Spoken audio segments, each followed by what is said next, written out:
It's better with you.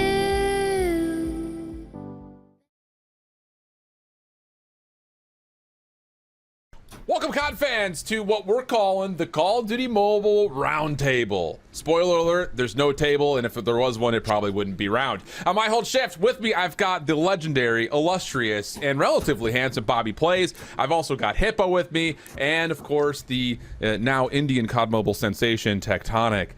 Gents, starting with Mr. Bobby Plays, how we feeling, my guy? I'm feeling good. I'm excited to get COD Mobile Esports action up and running. It's been a little bit of a dry spell, but there's a lot to talk about and a lot that's getting started up in the month of March, so it should be a lot of fun. Should be a lot of fun. Gigabrain Hippo, legendary coach, all-star dresser. What are we feeling? Yeah, no, I think, same sentiments as Bobby. Overall, I think we're just going to have an incredibly exciting season. There's so much to look forward to, and a lot of announcements that have been made about the changes that are going to happen in COD Mobile as a whole. So super excited to talk about all of this. Tech, the one pro player here on the board. Bobby didn't qualify, so it's just you? I mean, I didn't qualify either if we're talking about that, man. Is that true? Bobby made it further than me, fair. bro. I tried to get Tech. I actually talked to Tech when we were streaming together, and I said, if we make it to the next stage of the competition, like, how much do I have to pay you for you to join Bobby Bucket's Dino Nuggets? But unfortunately, we never reached that point. It's a legendary team name, by the way. It's a legendary team name.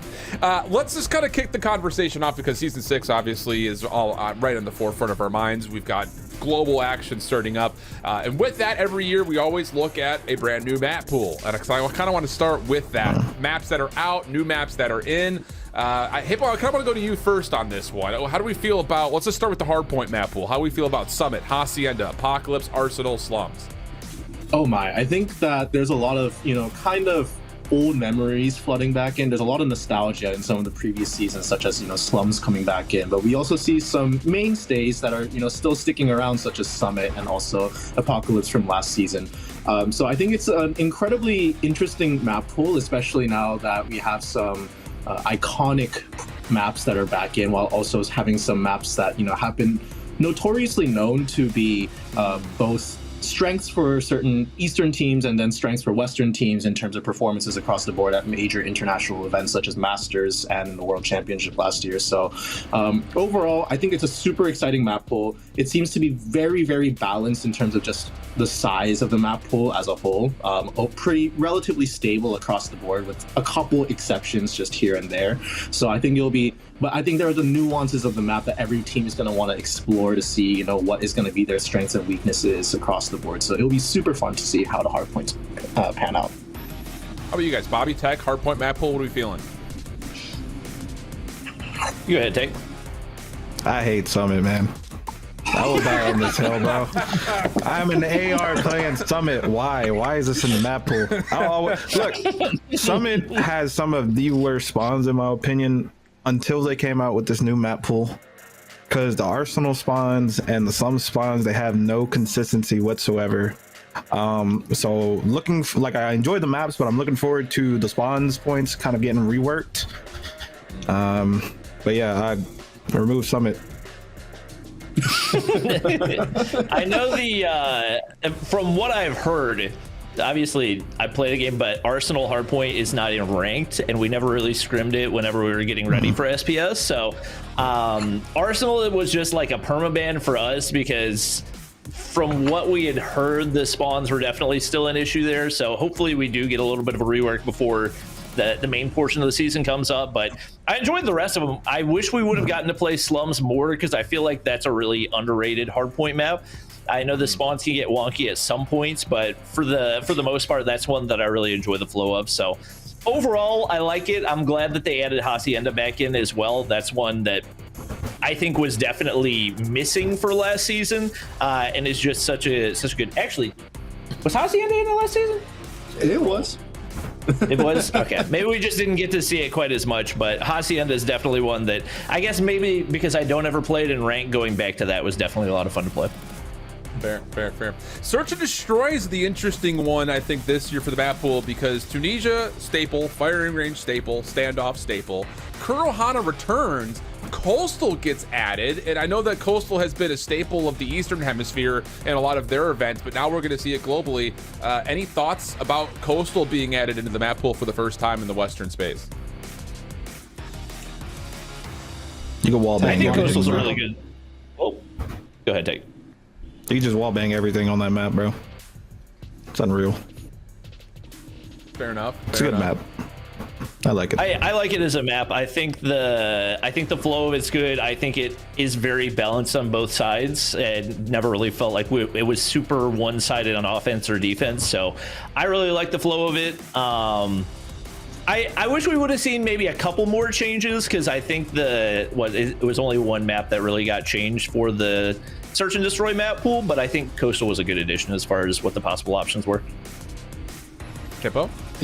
I think with Coastal, it's definitely a good map. I think even though on the competitive side, we've seen a lot of Eastern teams get to play it, it has been in the ranked pool for quite a bit of time now for Search and Destroy. So I think that, players who have played S&D in ranked are going to be somewhat familiar to this. So I don't think we can necessarily count out the Western Hemisphere altogether in terms of familiarity. But at the very least, this does make it so that now the East has a map, at the very least in the early season, where they're going to have a distinct advantage over the West. But the overall design of the map, I agree, is fairly balanced. My personal take is that it's slightly leaning towards defense, but I think it is one of the more balanced maps overall, for sure. I think, looking at the map pool, the one that I always kind of selfishly root for is Express to be involved. Yeah. It's an absolute classic. I know that there is some cheese that comes with it, but I love the map. So a little interesting to not see it be a part of the year this year. And then Control, Raid, Takeoff, we know those. Crossfire. Just out of nowhere. What do we feel about Crossfire? Bobby, you got a smirk on your face as wide as Texas. We very intentionally did not play Crossfire either, just because I haven't heard good things about it. I think it suffers from a lot of the problems that we had with last year's Control map additions. And really, I think the biggest thing that needs to be addressed with the addition of Control maps is the tweaking of spawns before they make their way into the competitive map pool. I think part of the reason that 2 years ago it worked as well as it did is because we did actually get some changes to the spawn points for Standoff, and for Raid, not as much for Crossroads, but still less spawn trap heavy than the addition of Seaside and Arsenal. And from what I've seen, it is a lot of the same issue with Crossfire as well. Crossfire, just in general across the community, is not like what I would consider a beloved map because it's kind of toxic for the majority of game modes. So that's one that I anticipate we probably won't see a whole lot in the competitive season. Hippo, thoughts from a strategic standpoint? Yeah, I think that Crossfire is a map that has been notorious. I've seen the East actually play this at some point with regards to Control specifically, if I recall correctly. I know that the Chinese teams played it before, and I know at the same time that in the early seasons of CDM, if I recall correctly, like the very beginning. And, it was used in Search and Destroy, and there's a lot of nostalgia from back then. But as a Control map, it's just very awkward because of the fact that there are some very distinctly strong choke points that exist in the map that allow for some really, really disgusting spawn traps to happen. It's honestly worse than Seaside that's just my humble take when it comes to spawn trapping ability. Like, if you're just able to get a control of certain places in the map, then you're kind of golden. You're just taking out like 10 lives just independently from that. So Tech, have you felt those things from the player perspective? Do you feel like there's just natural spots that just become almost impassable? I'm gonna be honest. This map was in the map pool the 1 year I lost the regionals, so it's not looking good this year, But actually playing the map, I feel like this map for Control in particular is actually really good. The only thing that is bad, in my opinion, is obviously the spawns, because if someone, let's say if everyone was to push A, someone just leaks through the deli side, they get in your spawn, you're gonna spawn in front of them no matter what. There's no split spawns that'll put you inside of a building or something. for some sort of cover, like no matter what, I feel like Control needs a rework for spawns in particular. But the map itself, I feel like it's pretty well balanced. You could understand where everyone's going. You have to use utilities and maximize it to the most in order to get to where you want to go. It's not something where you just brain dead run through and like it's gonna work. That's totally fair. I think at the very least with this map, like there's going to be a lot of complaints about the map because of the fact that people are getting spawn trapped all the time due to the design of the spawn itself.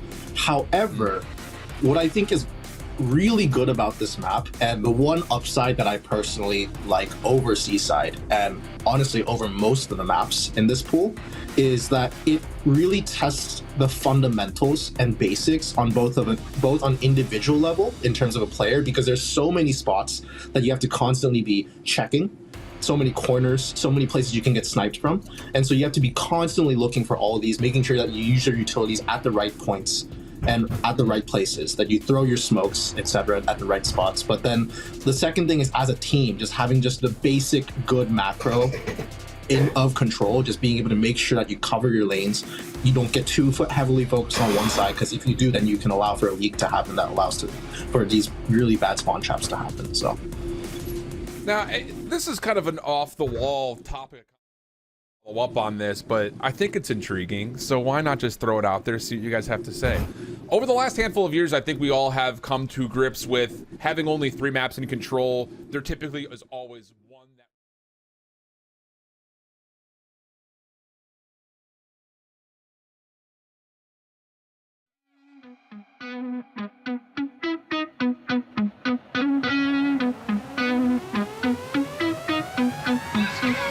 I can feel it in my bones, yeah. I can feel it in my bones. I've been waiting for this moment. All my life I've been waiting. Ain't nothing gonna hold me down. Ain't nothing gonna stop me now. 'Cause I was born for this moment. I was born for this moment. Everybody said I was crazy for believing. Told me to give up, there ain't no shame in me losing, but they're wrong. The Snapdragon Pro Series is brought to you by Snapdragon Elite Gaming, DHL, and the United States Air Force.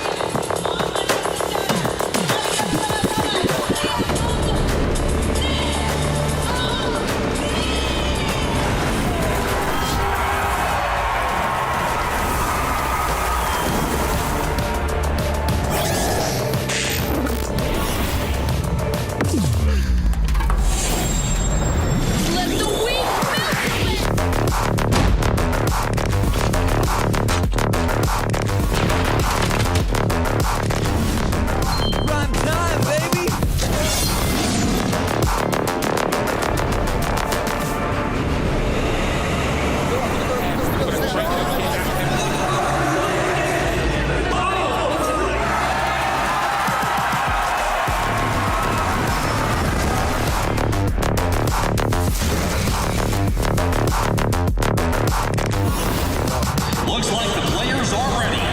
Here we go!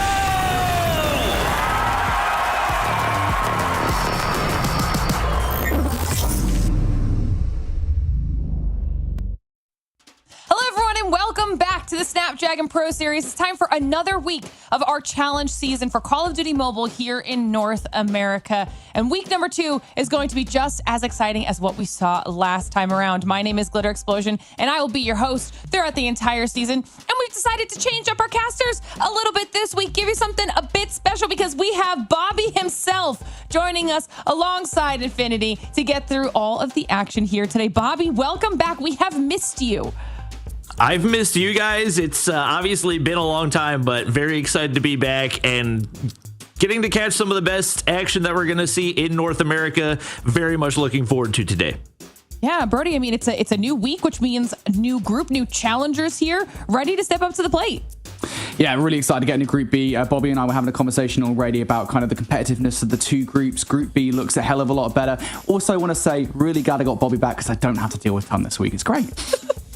it's going to be fantastic. All right. I can't wait to see what you guys are going to do on the casting side of things, because we've got some really fun games in store. But if you guys missed what happened last week, or you want to keep up to date with everything that we've got coming up, you saw that pop up there. Just follow us on social media. That way you won't miss a single second of what we got going on here in our Snapdragon Pro Series. And then, of course, you can join our Discord as well, discord.gg/Snapdragon Pro Series, where you can join our community, talk all things Call of Duty Mobile, and continue, of course, to get all of those updates. But if you guys are wondering what we're talking about, what does Group B mean? What are you talking about? Group A played last week. Let's give you a little bit of a refresher here on how this works. We obviously started things off a couple weeks ago with our Open Finals. We're now in the Challenge season. We've completed 1 week of the Challenge season in North America, which means we've also eliminated a team last week. Sad already, but it happened. Now we're in week 2 of it, and we're going to do it all over again. But we're talking about Group B. It's because it's GSL style. Our 8 teams in the region are broken down into 2 groups of 4. We saw Group A last week, and we will be seeing Group B this week. And at the end of it all, our top 4 overall will be the ones battling it out in our challenge finals there on April 5th and 6th. So the competition just continues to heat up as we move through everything, Bobby. And second stage of the competition, I guess, if you will, means there's even more money on the line for our competitors. Yeah, obviously it's the reason that a lot of these guys are competing. Nothing to scoff at. $2,200 for that first place spot.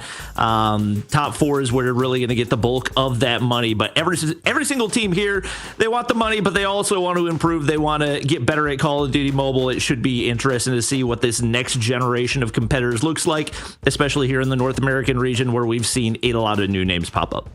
Yeah, and we talk about that a lot. This is not the end. I mean, getting through the challenge, even the challenge finals, that's not the end. We still have multiple competitions throughout the year that our teams are going to be fighting to try and make their way into. So this is all part of a much larger competitive ecosystem here for the SPS. But before we get into all of the action that we have here for today, we'll give you a little bit of a refresher on what happened last week. This is that Group A that I was just talking about when we were taking a look at the format. And this is the results that we got. Okay, you can see we have our teams alive there in the upper bracket. We won't be able to see on Dreamers at Alex until next time around. We're going to be focusing on Group B, but at the end of the day, Brody, it was Rebel versus Nexus, and in a very close 3-2, Rebels were eliminated.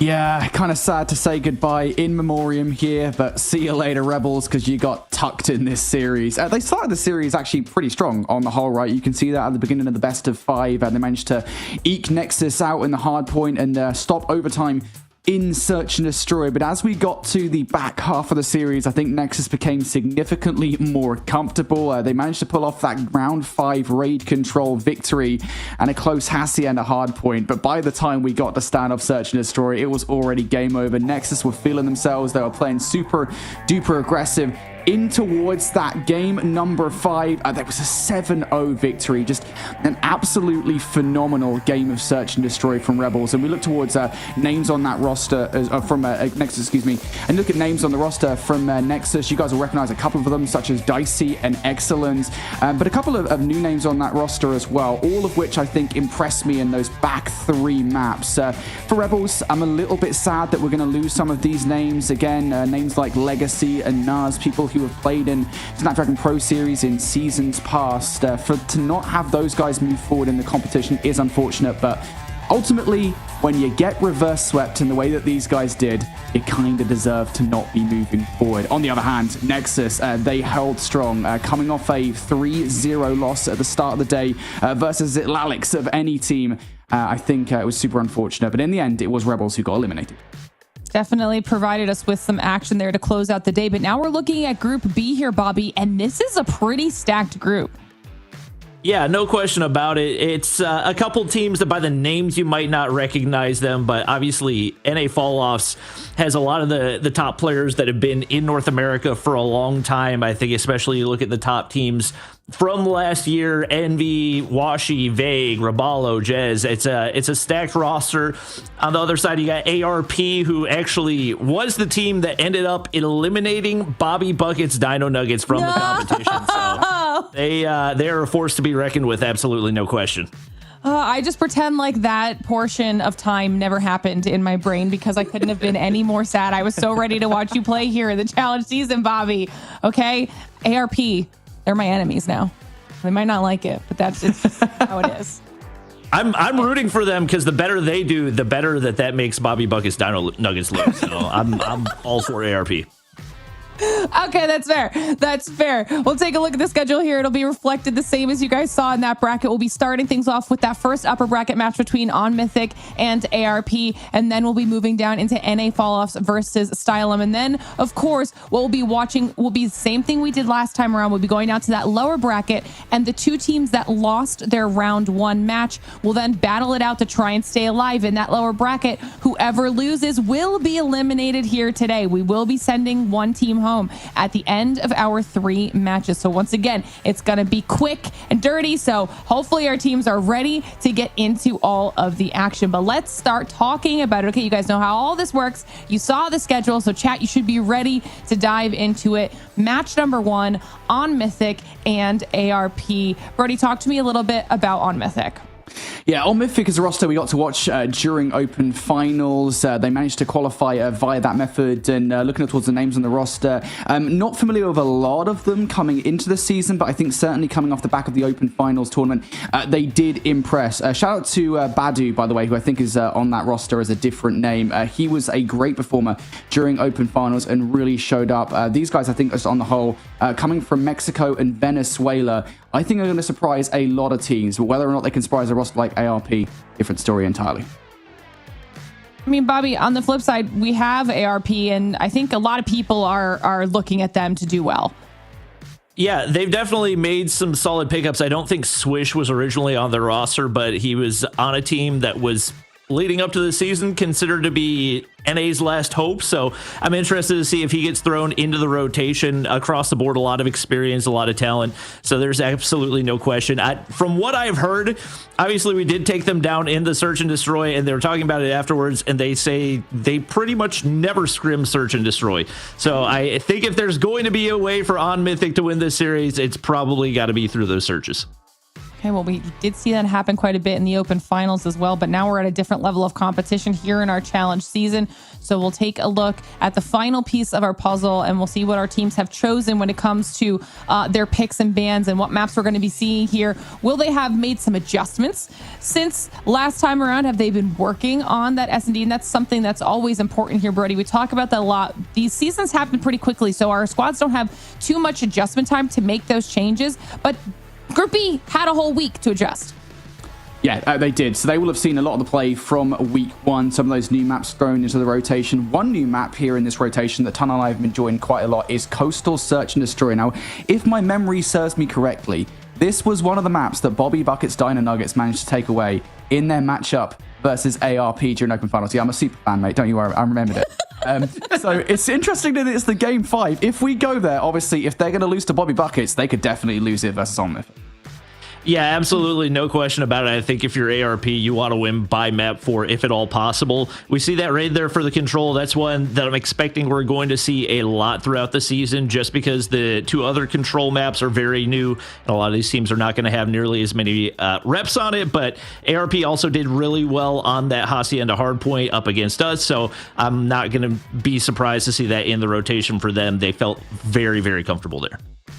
All right. Well, now that we know what to expect, chat, let us know your thoughts as well. Who do you think is going to be taking home match number 1 and will stay alive in that upper bracket, waiting to play another day and compete for one of those spots in our challenge finals, because match number 1 is ready to get underway. So, Bobby, Brody, let's get into it. Cheers, Lauren. Ready to get into our first match of the day. God, it feels good to be casting with you again, mate.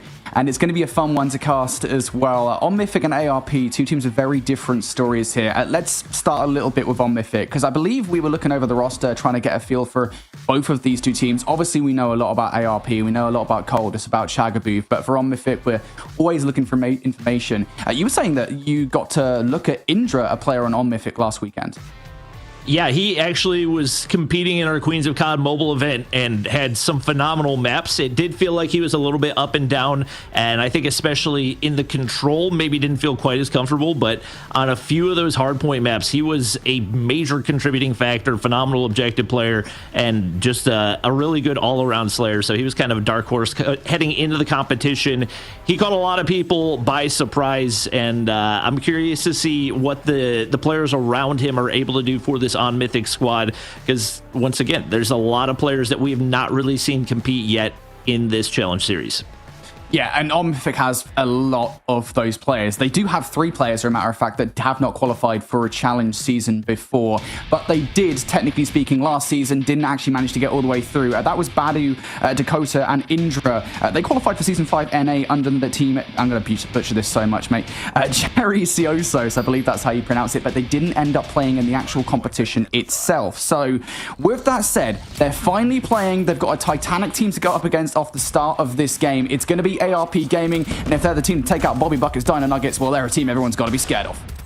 Yeah, no question about it. They're going to get nice and mixy off the start right here. We got smokes out the wazoo. And that's something we've seen a lot of these teams doing, is just, especially on the P1s and the easy contest hills, chuck down as many smokes as you can and see how much time that you can get before the other team reinforces. Looks like neither team too aggressive, as they want to maintain that top side control. And On Mythic getting the early time, but the biggest task right now for ARP is maintaining that map control, and right now they don't have any. Yeah, map control not that great on the whole here for the opening of this hard point. You can already see On Mythic starting to get players looking towards that P2 side. Salome is going to pick up a big gunfight and a second one for that rotational battle as well. You are going to give up the last 10 seconds of scrap time here. That's not the end of the world, though. You can definitely chain this P2 hard point into a money kill, Bobby. No question about it. Looks like On Mythic have that set up already. One player out of rocks. Jagaboo's going to be first point of contact right here to see if she can find a frag, but player with boxing gloves right around the corner, not going to be easy to deal with. She's going to get shut down right there. And this is looking like a really strong opening hold for On Mythic. Louder push right here, water push, coldest, not going to be able to find anything. And it seems like the restriction of the damage attachment on the USS 9 not doing a whole lot to prevent it from coming into play in the competition. Yeah, it was one of those conversations I was looking to have with a lot of people when that kind of ban was announced. What was it, like 2 days before the start of the action? And I was kind of curious, like, are we going to see more Fenix in the conversation? Maybe is it actually going to do anything to remove the USS 9? No, it's not really for the most part. Has made things a little bit easier for Odin and Type 19 players, though. ARP looking to use those, try and hold them towards the hard point here for the moment. A couple of players still looking to hit from driveway side, and unfortunately Unravel just has a little bit too much to deal with there. It is a full yellow kill feed, and that is great for On Mythic as far as their scrap time is concerned. We look towards rotation, though. Big potential battle about to go down. Unravel is already there. 3 players from On Mythic trying to get past. They're at least going to get past Indra. But are they going to be, or Kryto, excuse me, are they going to be aware of the fact that Unravel is chilling? The shots coming out from Salome, not good enough for the fight. Unravel surviving here for a moment, and he's bought enough time for the rest of the roster to get some time. We're starting to see those operators charge. Indra pulling out the Death Machine. That's an operator that's gotten a number of buffs over the last couple seasons and is a really strong option. He's going to get taken down. Sparrow's going to drop for On Mythic as well. Not a whole lot of utility for them off those charges, but Hildor is going to be able to pull out the equalizers right here. Finds 2, finds 1 with the Hunter Killer, the War Machine on height for Badu right here, but he's going to drop.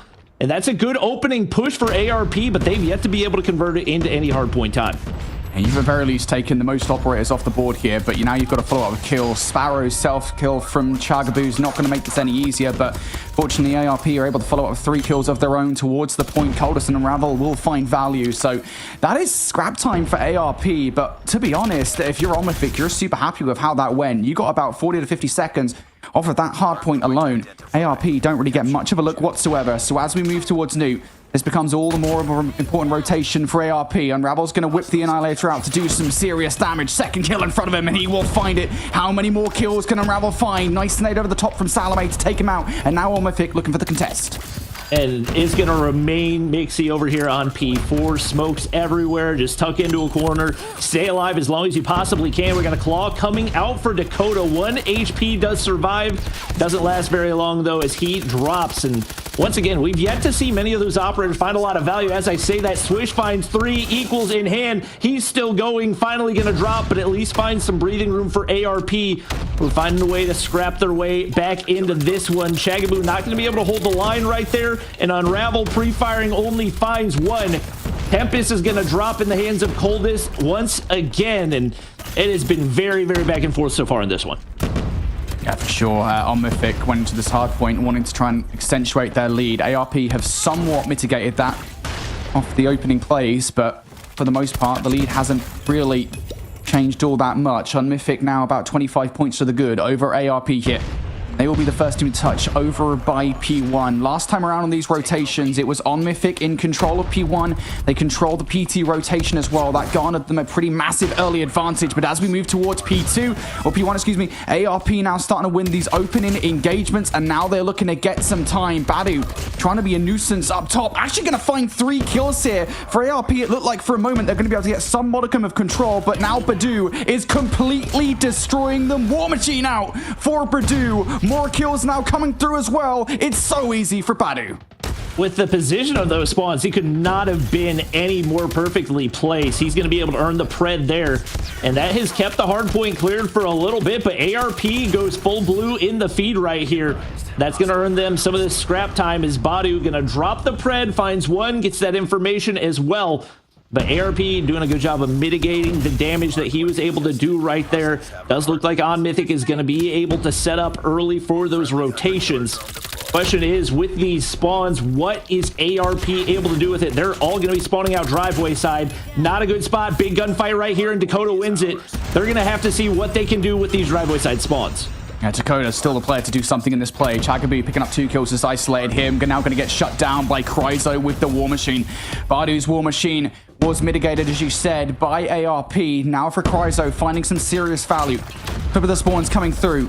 Last War Machine pellet finds Dakota. Badu now down as well. Chaga responsible for that as she picks up Indra. Kills being made here for ARP. They're about to take the lead away from Unmythic. Kryzo for a couple of kills. One last player to do something here. Dakota through the smoke tries to use it to get in, but the pre-fire from ARP is so damn annoying. One player does manage to slide on through, but look at the investment of operators out for ARP right now. That is what, 3 or 4 in towards this hard point. They know this is a crucial point in the game. They really want to make a full 60 out of it. They've nearly done it despite not having that early hard point control. 4 players already on rotation for On Mythic right here, so an opportunity for them to fight back. They need to maintain that topside office control, but Unravel popping the Annihilator. Going to see what he can clear out. 2 players on the point, 2 trying to maintain those spawns. We've yet to see any damage come through for that Annihilator, but they do manage to take down the Death Machine from the hands of Indra. So even though that Annihilator's only found, I think, 1 kill so far, looks like it's been enough for On Mythic to hold on right here. The pred's going to drop for Coldest, but I don't think he managed to find any kills in Dakota's. Goes big with the claw. That's going to be 3. 1 more player left to deal with, but they've got those good spawns, and he's going to be able to earn full streaks. Dakota, are you kidding me? That is a full white. Players coming off the spawn now. At the very least, they're not going to have to deal with that. But that Predator missile comes straight down from Dakota. On Mythic want this scrap time. 20 seconds still left to fight for. They're going to send for it. Pildora pre-aimed and pre-fired by Coldest. Smoke's now down. That's going to give On Mythic the chance to hit the contested. Hit now through from both of those players. It is pretty good. ARP still hanging about. It is a 2 versus 2 towards this point. Swish and Kryzo will find the kills and will find that scrap. So we're basically all even Stevens. Moving in towards the next hard point. Pildora cleans house on New. And now On Mythic will get first look at this next hill. They've got 3 players set up. 1 takes topside control. That's Indra finding a big kill on the inside right here. Swish in response. What's he able to find? Nothing. Hipfire comes up short right there as he leaves a player 1 shot, and On Mythic doing a phenomenal job holding the line right here. They flip those spawns out as well. It's going to leave ARP coming from water side, but over top the heady. Swish is going to find 1. His nade connects for another. They've done some damage, but Badu in office going to be able to tear them apart on the push, and that is a perfect hold from On Mythic so far. Yeah, and Dakota's going to follow up with immediate more kills here. In a game where the smallest of differences can make a massive difference in the scoreline, On Mythic taking this time would be so damn damaging for ARP. You can definitely tell they're flailing now. 1 by 1 they go, and 1 by 1 they will fall. Operators aplenty for On Mythic. 3 in the back pocket. ARP will send a couple of players to look at the scrap time, but they are going to get barely a look. That is now a 50-point advantage and growing for On Mythic here in this game. ARP starting to struggle, and they know that P1 has been a struggle bus over the last couple of rotations. Pildor trying to get a look in towards New, but will get shut down. For the most part here, ARP are winning the fights. Indra is trying to play his life towards the kill, buy some time for the team, but that's not going to happen. So ARP, good first hold here towards P1. Nice kills coming up from Coldest with a Tempest. That's 4 for Kim as ARP now in control. That's going to be part of the algorithm for them to get back into this one. You need that value off the operators that they haven't seen so far. 4-piece from Coldest, definitely a good start, but Salam on the top side. Sparrow's going to go big, finds 3 before he's taken down. Pildora pulling out the equalizers right here, and On Mythic back in control of the hard point. They're actually going to give up control for free as Pildora's trying to play his operator, and that could come back to bite them if we start to see ARP snowball this one a little bit. A lot of damage, but no kills. They do finally find that one, and Badu looking to rotate early right here to see if they can set up for that P2 control. They could potentially end things here. Yeah, I definitely would have liked to have seen a little bit better usage of the equalizers there, right? I mean, you've got control of them. Hold on to them for the next hard point, because this is where everything becomes all the more important. Now you don't have the operator ready to go. They do have 3 in the back pocket, and I suggest that On Mythic bring them out almost immediately here. Badu first to do so. War Machine out to play. Tagabi trying to play their life inside the hard point. Not going to happen. 2 from the front. Shut down. Indra with the Death Machine also in the play. On Mythic, they've broken through. Oh, they read those spawns to perfection. The second that they flip, he looks, starts spraying out those Death Machine and War Machine shots. And right now, ARP are scrambling. No control of this one. One player looking to push through white, but they're going to read it with the Death Machine. Kill comes through, and only 10 more seconds for them to take this opening map. We see full investment right here. ARP, Annihilator, Equalizers. They got to go big. They get the breakthrough right here, but they have got to be perfect the rest of the way through. Yeah, that was a perfect flank coming through from, I believe it was Swish with the equalizers. Also finds some value inside that hard point, but it is, I have to say, a heavy investment. I know to salvage the game, but what was it, 3 operators they had there, and 3 operators came out for 10 seconds of scrap time. You now have nothing as far as the rotation is concerned. On Mythic will be the first team to touch.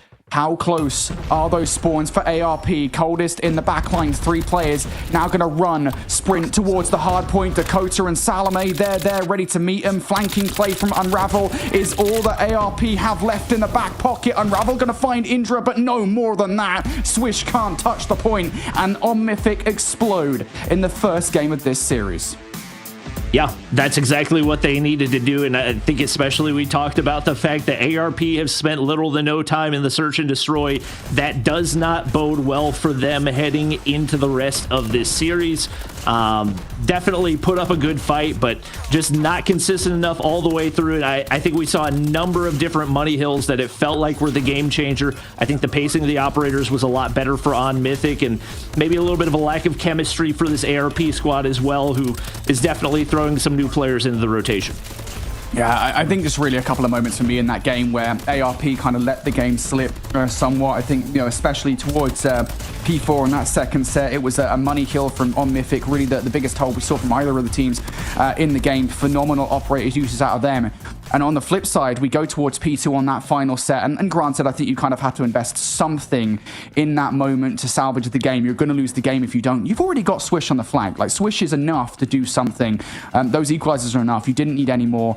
Using 3 operators in that moment leaves you high and dry towards the rotation, and On Mythic will take that all day long. So it leads to a game where On Mythic come out strong in game number 1, shock the pants off of ARP, Looking over towards the best performance in that game. Badu, once again, the highest kills for the team, but got to give a shout out to Indra. You said it right. I mean, albeit doesn't have the best KD in the game. Over 2 minutes and 26 seconds inside the hard point is playing the OBJ.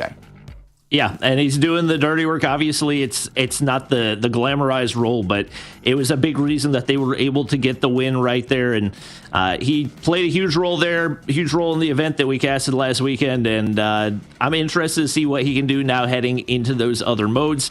Did see some struggles in the search and destroy and the control, but Tunisia is a good place to be. Haven't seen a whole lot from either of these squads there. But I do think that they've at least got to be feeling confident taking map 1 and knowing that their opponent is far from a S&D specialist team. Yeah, that's the thing for me. I wasn't sure, what the strats were going to look like, how deep the playbook will be for ARP. The fact that they're not really scrimming it. And I'll be fair, like, a search and destroy, at least in mainline Call of Duty, is not something that teams generally speaking scrim, right? It only ever comes out in tournaments because search and destroy strategies are something you want to hold back. You don't want to be, like, throwing them at teams, trying to practice them in scrims because then you'll be giving those strategies away, right? So Search and Destroy has always been the game mode in which teams scrim the least, so I'm not necessarily surprised, but I do think here in this matchup it is going to affect them, because you're right, like, you are now 1-0 down in this series. You can't really afford to go ahead and lose to the Search and Destroy, because the chances of a reverse sweep, not that high. They don't happen that often, albeit they did against Rebels last week. But that's not the point. We're probably not going to get one here. In this series, we are going to get a Tunisia Search and Destroy, though. Expectations, I think, pretty set for this map. It's been in the rotation for a really long time now. Yeah, they should at least have the reps right here, whether it's competitive rank. Like, this has been all over COD Mobile Search and Destroy for quite a while right now. Opening up on the offensive side, typically not the side that we see teams thrive on. So if they can find a couple of rounds here on the opening, that would absolutely be huge. They're going to be able to find one as they flood through mid right here. Swish going to look over toward the B side, and it looks like this is the route they're going to take. Flash does hit. Perfect spot for Salam, but not going to be able to find the kill off that opening sniper shot. He's going to get taken down, and that's a perfect opening for ARP. Yeah, they've got part number one of probably the most difficult thing to do. Win an offense here on Tunisia, Search and Destroy done. Getting that bomb down on A. Nade over the top does actually tag Swish, so they're going to have to play their life hit off the reset. Non-Mythic will take this slow. Wait for some potential overchow from ARP. Kryzo sitting in an off angle. Not something that Badu will necessarily check here. And again, On-Mythic are playing this one so slow. You got to go at some point here. You can't just continue to sit in this situation. Finally, the hit now starting to come through. Badu keeping an eye out for some of the players, trying to garner some information. There's the play call made. Pildora up top will find one.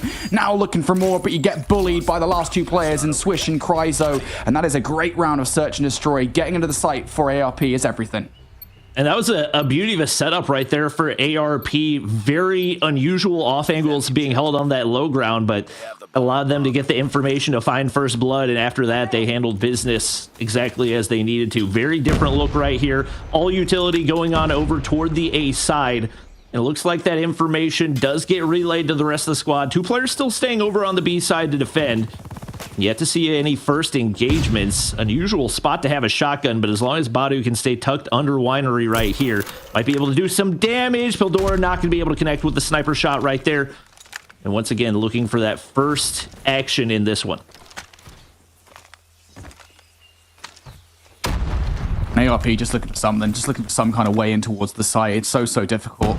On-Mythic have done a stellar job at draining a lot of time off the clock. There is more in each Search and Destroy round in Call of Duty Mobile, so ARP do have a little bit more than you would usually expect to play with, but utility being sent over the top still here from ARP. That's going to give On-Mythic the idea that, hey, this is still going to be a B here, but it won't be long before Salome has something to deal with towards the back of the site. Again, just like previously, getting a player out the back of B is everything, but Salome's changed position here.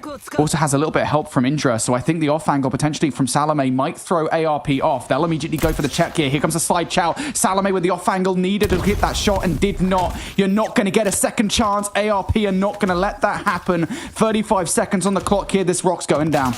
And the patience paid off right there. Swish has first point of contact on the top side, but Dakota, the MG42 absolutely shreds two right there, so we're into a 3v3, and they've yet to get the bomb down right here. One player's lower mid.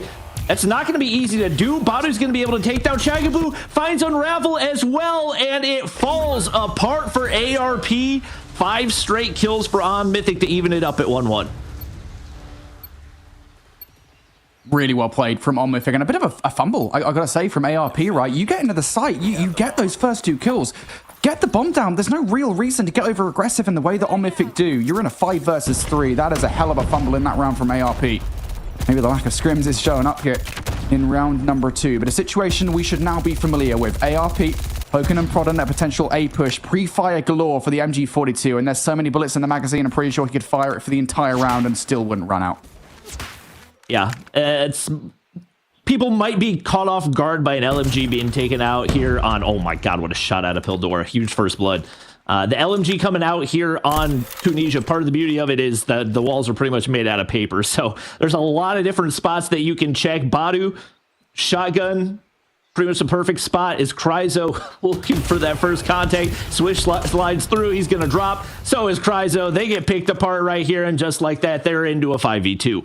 Shagaboo, coldest, trying to find picks. Shagaboo's going to be able to find one. but still a lot of work to do to find anything here. And it looks like On Mythic going to creep forward on both sides. They're getting tucked back very far into a corner if you're ARP, and you've got to commit to a point at some point. Chelsea going to be able to find one onto Salam right there, and that could be the opening.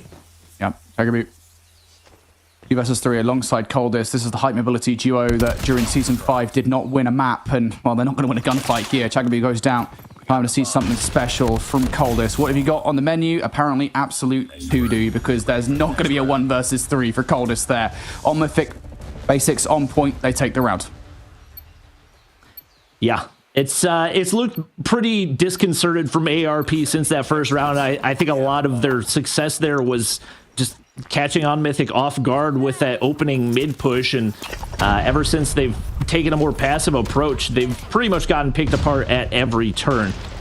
Get information for Pildora right there, but Unravel through the smoke's going to be able to find one, so they do find that map control forward.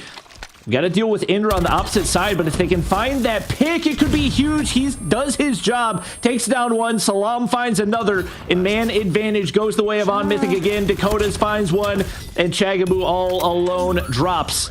Is now On Mythic. 3 rounds in a row going their way. And again, the fundamentals for ARP really lacking here in Search and Destroy. If you're going to get control of the site, you have to clear it. Like, you can't just sit there on the site and hope that the players that are still at the back of B don't push you, because they're going to here at this level of the Snapdragon Pro Series. So, On Mythic making the best of the situations that are being handed to them on a golden platter right now. ARP, once again, in a situation that they have not been able to break previously. All of their wins so far in terms of gunfights have come off these B pushes. A has not been successful whatsoever and won't be off the start of this round. Pildora whiffs the second shot. Chagabu will be grateful for the easy trade. 4 versus 4, though, does not make it any easier to get into this site. And they're holding the cross right here, but can't really check any of those crucial angles. But Badu overextends. He's going to get taken down right there, and the LMG taken out of the equation. So now On Mythic, no map control right here, and the pressure on for ARP to try to convert a much-needed round right here. Swish going to take some damage from the nade. Stays alive, and the pressure onto Salam to find that opener. Cryzo's going to drop. Now into a 2v3. Still going to get into the site, though. Might well have taken one of the players down. Doesn't make it any easier, but the Tundra is a godly weapon. Even more so in the right hands. Oh, not going to get the shot off as Swish takes him down.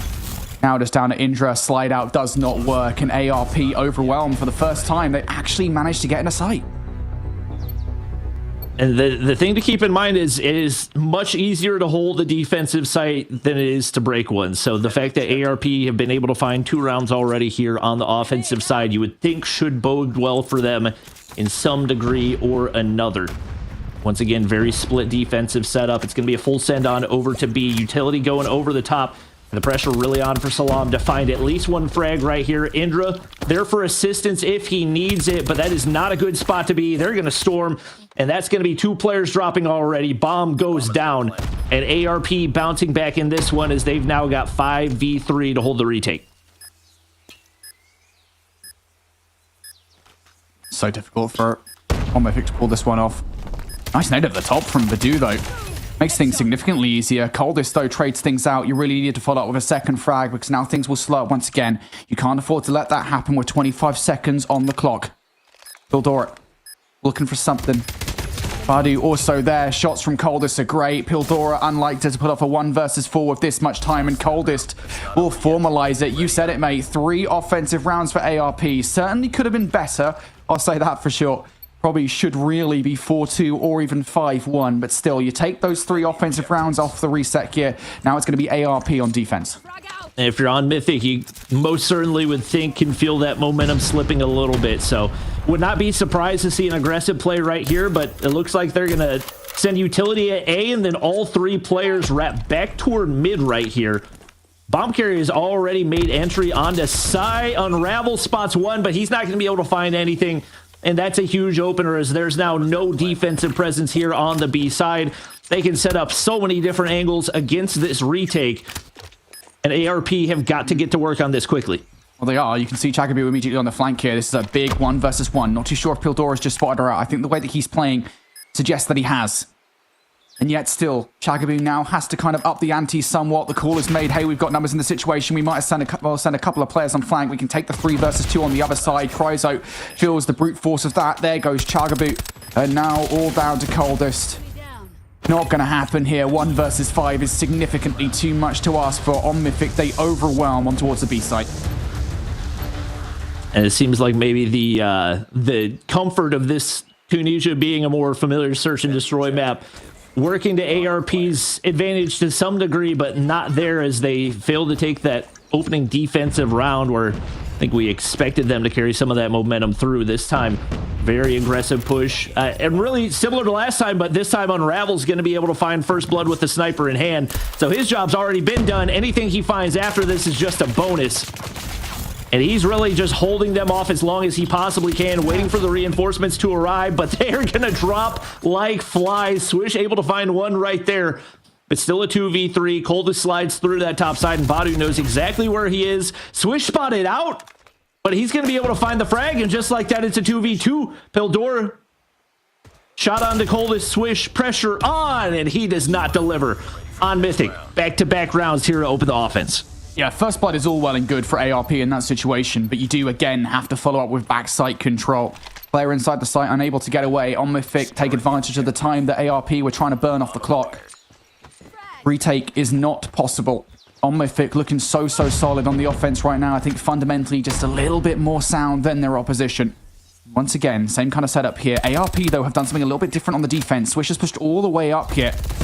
Now looking to catch a couple of players off guard towards the A site. Badu's making a lot of noise, though, and that's going to open up some potential here for On Mythic. They could potentially wrap this towards A if they want. Different approach for both teams. Both the opening rounds for On Mythic, they had sent 3 players to A just to shuck utility and try to catch him off guard. But that time, 1 player goes top winery and finds the first blood. So Cryzo's taken out of the equation. They've now all wrapped toward A, but Coldest finds a crucial kill right here. Dakota trying to cover bomb planter right here, second guessing it with that smoke, but nobody going to make their way through.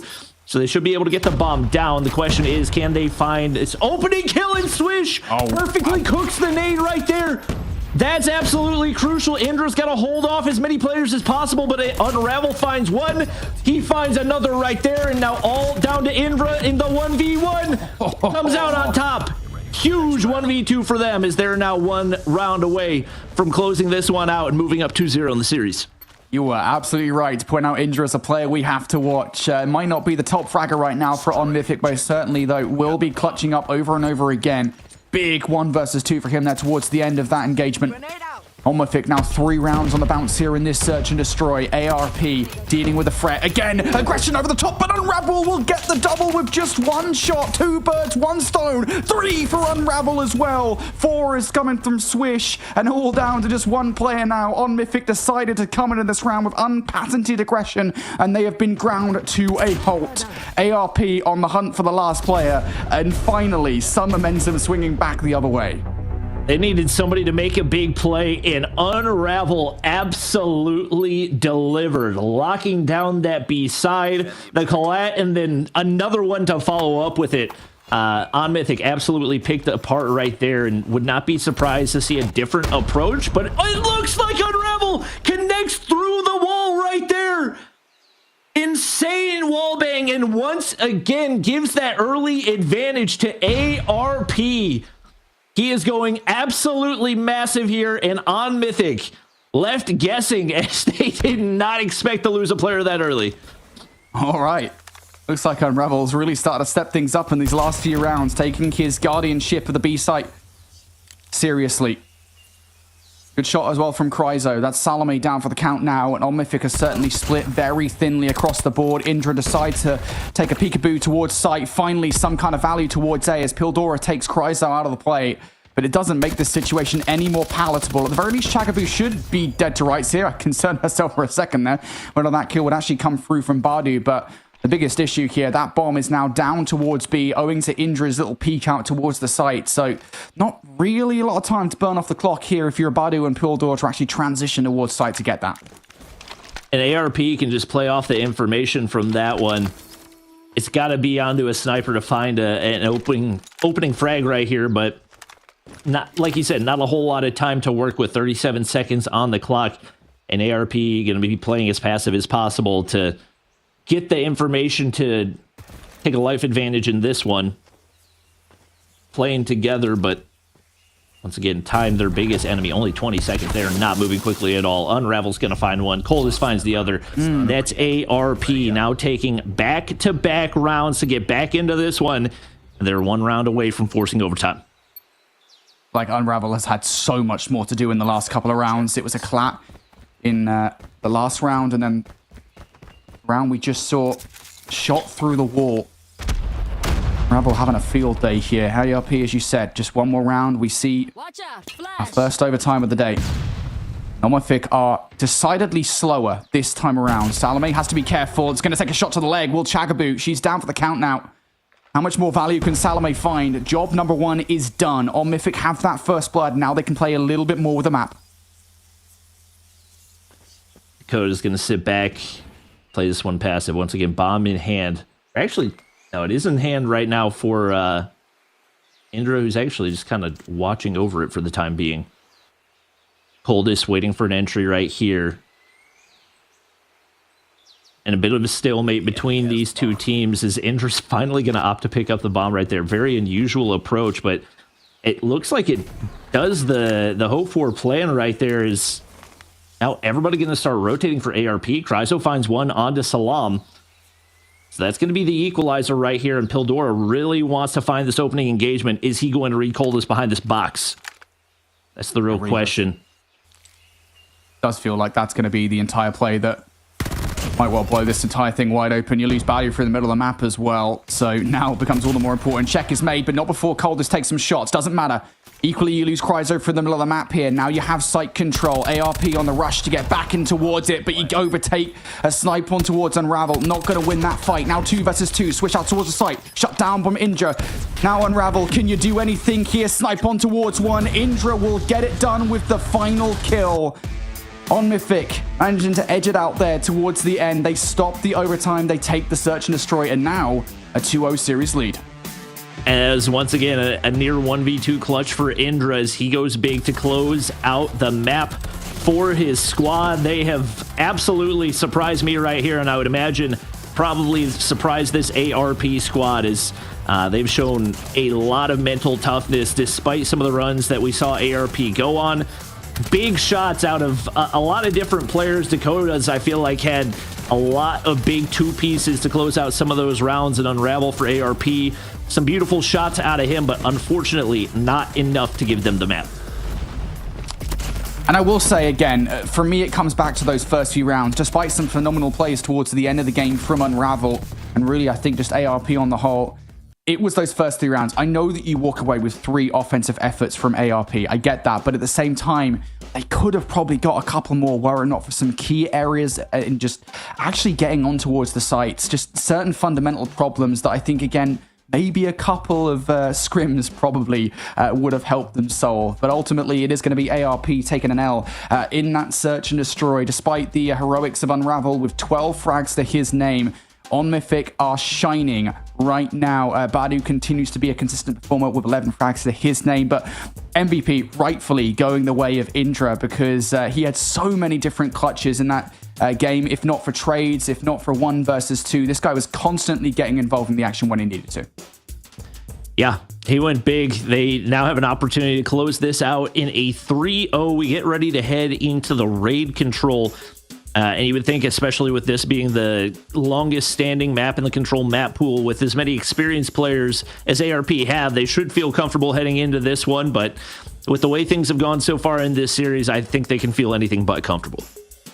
Yeah, and that's the problem right now, right? Again, I will say normally for me, if I look at a roster like ARP with the amount of kind of players they have on side that should be showing mental resilience, I think they would be fine. But it's the newer players that I'm not necessarily as aware of where I'm like, are you guys going to be okay 2-0 down in a series you guys didn't necessarily expect yourselves to be 2-0 down in?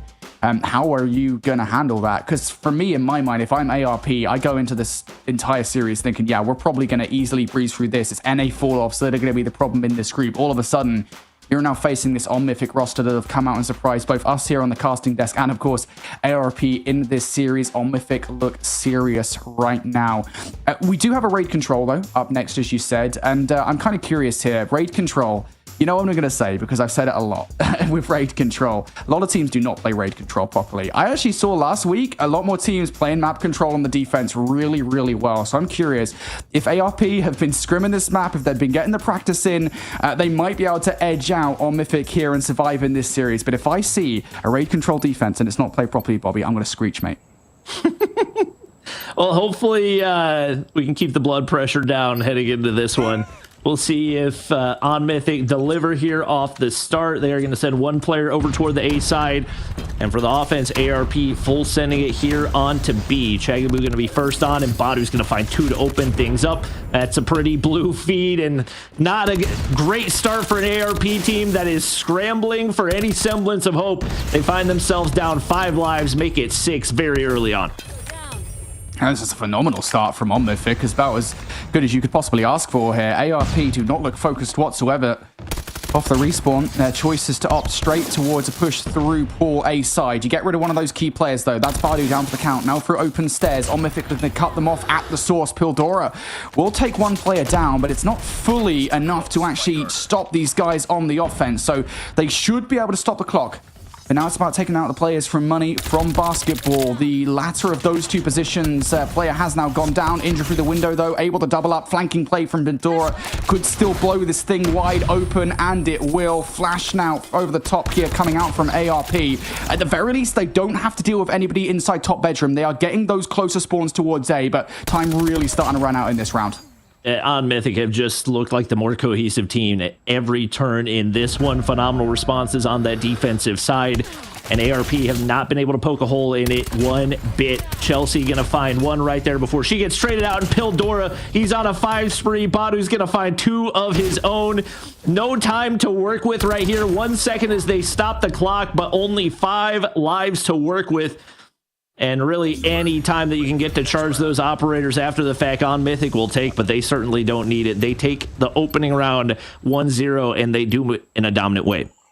Yeah, that was a phenomenal start from On Mythic. One of the cleanest breakoffs I think we've ever seen, really, on this map mode combination and a game series, that has been so well matched between these two teams for the most part. On Mythic come out strong. Talk about those operators off the rip. Of course, the fact that they get that extra time is going to enable them to bring 1 out at the start of this round. Now make it 2 as the Sparrow comes out after the War Machine from Badu. Can the Sparrow find any value? Salome at the top will be good for the kill against Coldis. Now you're really going to start to press the issue here. Salome finally going to run out of arrows in the Sparrow and will go down for it, but the job is done. You created a lot of space now. On Mythic now going to jump on the point, and if I'm ARP, I don't even really know if I do anything about this. I just go straight towards an A defense. Yeah, we talked about the importance of those newcomers performing, and unfortunately, they have not done so off the start of this one for ARP. Unravel and Swish, 1 kill apiece, part of the way through the second round of Control, just not going to make the cut at this level of the competition.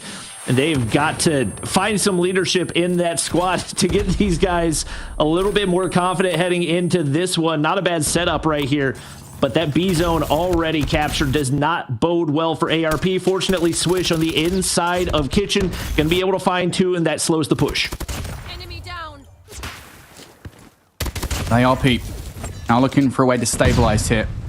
Over a minute on the clock. They've got players in key power positions. Unravel doing a really good job of holding those spawns down. From bottom bedroom side, you've got Swish in the Z cut, trying to stop these guys making it towards ring. One player has actually gotten past, and I'm curious to see whether or not Salome actually comes back to help out the team. Yeah, he does. Making sure they get rid of Swish. Swish, though, trying to break these guys in. Doesn't he find any value? No. Takes 3 players on, though. And just by making that one play, Swish wastes, what, like 20 seconds off the clock? That's time you really wanted if you're ARP. Yeah, absolutely no question about it. On Mythic has taken kitchen control right here, so it's really just a question of getting the rest of those players pushed forward to be able to lock down that surrounding area. Salome doesn't get read right here by Cryzo, but not going to be able to find the kill either. They get the information, and the War Machine's going to pop, so that's a crucial kill. On Mythic trying to make their way forward, but Cryzo doing a phenomenal job of zoning out. Swish pops the equals, and just like that, the life lead has been completely flipped on its head. He's not going to read the one player coming out of garage right there, but still finds the kill anyway. And it looks like ARP has found enough momentum to give themselves a glimmer of hope. Pildora not going to be able to connect with the sniper, and now down to 5 lives. Not a whole lot of time to work with, and they have got to be completely perfect from here on out to have a chance in this round. If I'm honest, I don't necessarily hate those operators coming out from ARP, right? They just want to secure this round to even the odds here and control. Feels like they should be able to do it over here with 10 seconds left on the clock. One last push through on Mythic. Through Money's side, team shots from Salome, not that great in the end, unable to get the kill before the teammate goes down. Now just down to Pildora. Exit was being watched by Cryzo, but there's just no time for any such play to happen. And ARP, gotta say, really both off the control of the map, and I think those operators coming out towards the end of the game to punch that round home, able to equalize things out here on this control. But that results in Mythic having 5 operators off the rip here as we get into the defense. They want a clean start of this round once again. Yeah, I don't think they were stressing the outcome of that one too very much. Unravel's going to pop his Annihilator, and he goes huge. He's now earned 2 streaks for himself, not too far off the EMP. And it looks like they've been able to take Badu's operator off the table, but still 4 ready to go. It's just a question of what type of damage can they do with it. Is ARP looking a lot more confident off the opening break here in this one? No value going to be found off that Pred missile as Trophy does take it out. And it looks like it's going to be a free B zone capture right here. Badu does find one on the way out. But on Mythic looking a lot less confident and have not seen much value out of those operators. Well, Trophy Systems taking out Predator missiles, mate. Who knew? Never knew about that. Anyway, ARP not going to fully capture a B just yet. We'll be now looking to force the issue here. This is a big play coming out from Swish. If you could find some more value there, that's great. But will at the very least create some space so that Mythic can now start to make this capture happen towards A. Good first kill coming through from Unravel. Job's not done just yet. Nice shots on towards Badu as well. Towards the point, Chagaboo finding value against Indra. That's the Death Machine player out of the play. But actually on the point, Swish now finds himself isolated. Gonna stop the clock. Waiting for players now to make their way over from the spawn. But Pildora to take Swish down. That's gonna make the clock go again. Still 2 ticks over by B. Still a chance here for Mythic to get something going on the defense towards A, but it doesn't look like it's going to happen. Double stack now starting to come through here from ARP. You've got players on the point. Somebody from Mythic needs to put a stop to this right now. Here comes Indra to get it done. Not going to check that left-hand corner, but Pildora potentially on the flank. Nope, also going to get shut down. Kills from Salome and Dakota, and they will not stop the capture. Just about. That capture comes through. Just about. We see an extra 60 seconds here for ARP. And we talked about Unravel and Swish being the difference makers. They were at 1 kill apiece halfway through the second round. They're now the 2 top frags for this ARP squad. They have been the difference so far in these rounds that they've been able to win and doing a phenomenal job. It looks like they're not going to secure those final couple of seconds needed to close out that capture, but 6 lives left to do it and 3 operators if they want to use them. Would not hate to see that happen, but with 2 players dropping, the odds of them winning this round just drop substantially. Yeah, I would actually say, if anything here, the biggest thing for ARP is the fact you've got flanking players, but none of that is executed at the same time. You were right. Probably would have been nice to see one of those operators coming out to play, but a 2 versus 6 at this stage of the competition would require some hefty one-on-one engagements from Unravel and Chagaboo, and that's not going to happen. Nice long-range shots from Badu with the Type 19. Chagaboo on the chase for the kill, but you don't find it, and now I think this makes this 1 versus 5 untenable. Not really much that Chagaboo can do here in this situation. If I'm Chagaboo, I run at these guys. I do not waste time because you are giving them time for their operators to charge up. Here comes the hit, though. First kill's good. Now looking for the second. Sly Chow not good enough, and Dakota will take Chagaboo down. So on Mythic, massive sigh of relief there as they managed to take that round away. That is a huge clutch for them. But you've given away a lot of ticks in that round. That was 5 for ARP. That basically all but guarantees a defense around 5. Yeah, no question about it. To be fair, they have not necessarily looked awful on the offensive side, but it's been very, very up and down with Unravel and Swish starting to get back into this one. Absolutely a chance. 2 operators out on both sides. Unravel's going to be first to connect, and it looks like 2 operators already taken off the table for on Mythic. So ARP do the opening damage. They're going to continue to find kills with Unravel, that Annihilator in hand. This is the opening that they were looking for. Absolutely no progress off the offensive break so far. Yeah, that's a lot of operators burned here for Mythic on this offensive push, but still 2 in the back pocket now as Indra's Death Machine will now start to spin up once more. Swish on the defensive side, though, trying to bring those equalizers out to play. You want a clean defensive win here, so you can go into a round 5 defense feeling pretty happy about yourself. Swish now on the hunt as the equalizer's starting to run out of time, wants to find more value, will start to tear through the defense on the other side of the bottom bedroom, looking for more kills. Finally, the equalizer will run out of bullets and time, but the damage is absolutely done here as ARP are ripping on Mythic a new one. Just 5 lives lost here in this control, and on Mythic have totally spun out of control. There is absolutely no chance here that On Mythic win this round. ARP looking like a streaky team, but when they get hot, they are blazing hot. Absolutely storming the map right now. Dakota's going to move forward. Actually opts to pop the claw right here. He only finds 1 kill off of that. And knowing that you're getting ready to head into a 5th round, maybe a questionable play, as you're now down 10 lives. You've got 2 objectives to be captured. It looks like they're going to get good progress onto B right here. But still so much that you've got to do to have a chance at closing things out right here. Indra's going to be able to find 1. And the kills are coming through for On Mythic. They get that B zone captured, and the life lead is now dwindled down to 6. Pildora's going to drop. But you got some streaks and operators. I don't think that they invest right here, but at the bare minimum, you kind of stop that bleeding a little bit. I would like to strike it from the record that I said that On Mythic don't win this round. No chance. Because it feels like there's a real chance now. 5 versus 10. It's still slim.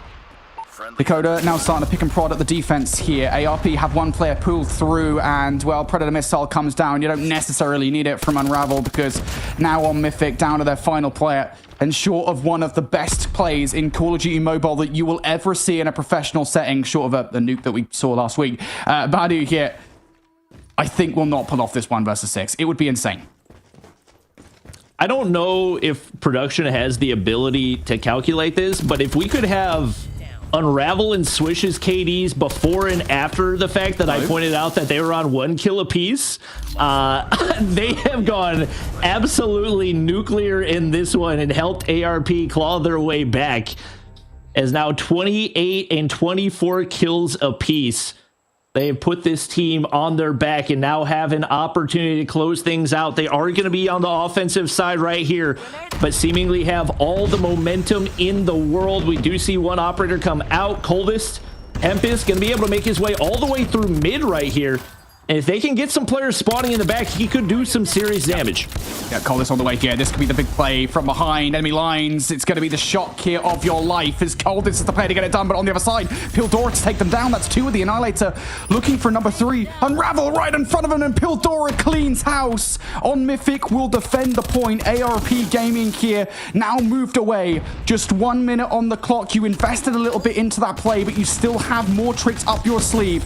Now you got to deal with Indra on the other side of the Death Machine. On Mythic have been perfect with their operators in this round. 50 seconds on the clock for ARP to pull something out of their rear ends. I don't know if they're going to be able to do it. 40 seconds and counting. They have to go now. Badu sniffed 1 out from that spawn. Cryzo War Machine hasn't found any value yet, but they don't seem to know where he is. Unfortunately, right there, it's going to be tough to find value, and it goes absolutely to waste. ARP now down 7 lives right here, and it seems like they're spinning a little bit. We've seen those operators wiped off the table, as now Chagabu going to be the only one remaining. Only 20 seconds to get onto an objective right here. They've got no map control, and they are just funneling down the barrels of these On Mythic guns. They get ripped to shreds. Dakota's going to pop the claw right here, and a 14 life lead. This one has been blown wide open. Swish does his best to mitigate the damage, but only 5 seconds and 4 lives. Absolutely nothing the ARP can do right here, and they are absolutely shocked as they go down 3-0 to On Mythic. What the hell, dude? What the hell? Like, this is not something that we were talking about. I was, to be honest with you, I'm going to kind of out myself here. I was going into this series thinking, looking at ARP, looking at the likes of Chagabu and Coldest on this roster. They had Static in open finals. I'm not entirely sure where Static was here, but I was thinking ARP were going to 3-0 this series. I was totally convinced that on Mythic we're not going to have a good time. This group was going to be a battle between NA, Falloffs, and ARP, but a new challenger has appeared in on Mythic. How about that, folks? A 3-0 in this series, and this control, super duper back and forth. I will say, I'd actually like to kind of clarify the win condition for a round 5 defense. Is it ticks or is it kills here in combo? It's ticks. It is ticks. ARP did a lot of damage in that round number 4. I'm kind of surprised that they didn't get the defense for round number 5. Regardless, though, it does not matter. They couldn't win the offense when it mattered. Big plays coming out from Unravel, and that's really unfortunate that they will not be going through. But again, give him the MVP of the series. Indra, the top fragger here alongside Pildora on Mythic, has been performing every single game. A player that everyone here in this group and really in North America need to watch out for. Yeah, and you do have to give credit to Unravel and Swish, two players that I think most people would consider up and coming, and I think that bodes well for NA at least having some talent in the player pool, or I guess more specifically for the USA having player talent in the player pool, because right now it's been Mexico pretty much running the table here in the North American region. That was wild. I just like you guys, I mean, I was not prepared for that strong of a 3-0 out of on Mythic. Kudos to them. I mean, that's exactly what they want to do performance-wise. They now will be remaining in that upper bracket, and they don't have to worry about much of anything for quite some time. They can just sit back and watch the rest of these matches. Now, for everybody at home, that doesn't mean ARP is out of the competition yet. If you're just joining us, on Mythic winning that 3-0 just means that ARP will be dropping down now into that lower bracket, and they'll be waiting to see who they'll be facing off against in the third and final match of our day. And of course, that will be between the other two teams that we got to see earlier in our bracket, NA Falloffs versus Stylum. Lots of storylines that we'll be able to start talking about there as we look towards match number 2. But I mean, Bobby, that was impressive. That was. I would say most people who have been watching COD Mobile competitive for a while were probably caught off guard with that one. We expected to see some holes in the approach for ARP, as they've self-admitted not taking a lot of things seriously, but on Mythic really performed in this one, and showing why they're still in this competition and now looking like very much a force to be reckoned with, as they could be knocking on the door of one of those top 3 spots. Yeah, we get that updated bracket here with on Mythic moving forward. Got it all set up the right way now as ARP are down there in the lower bracket. So that was definitely faster than I thought this first match was going to go as well. So I think on Mythic came today with just something to prove, all right? They wanted to make sure that they showed why they were one of the top 8 teams in the region, what they could really do at this competition. And now they are one step closer to grabbing one of those 4 available spots in our challenge finals. So congratulations to them, and a match 1 well fought. But like I've been saying, that's just the first match of the day. We still have 2 more to go. So before we get into match number 2, we're going to send it to a short break, but don't go anywhere. You're watching the Snapdragon Pro Series.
I'll shift back with another blind player ranking with Tectonic. My guy, we're going to give you 5 players, one by one, and you have to put them into a spot 1 to 5. 1 being who you think is the best player, 5, of course, being who you think is the worst.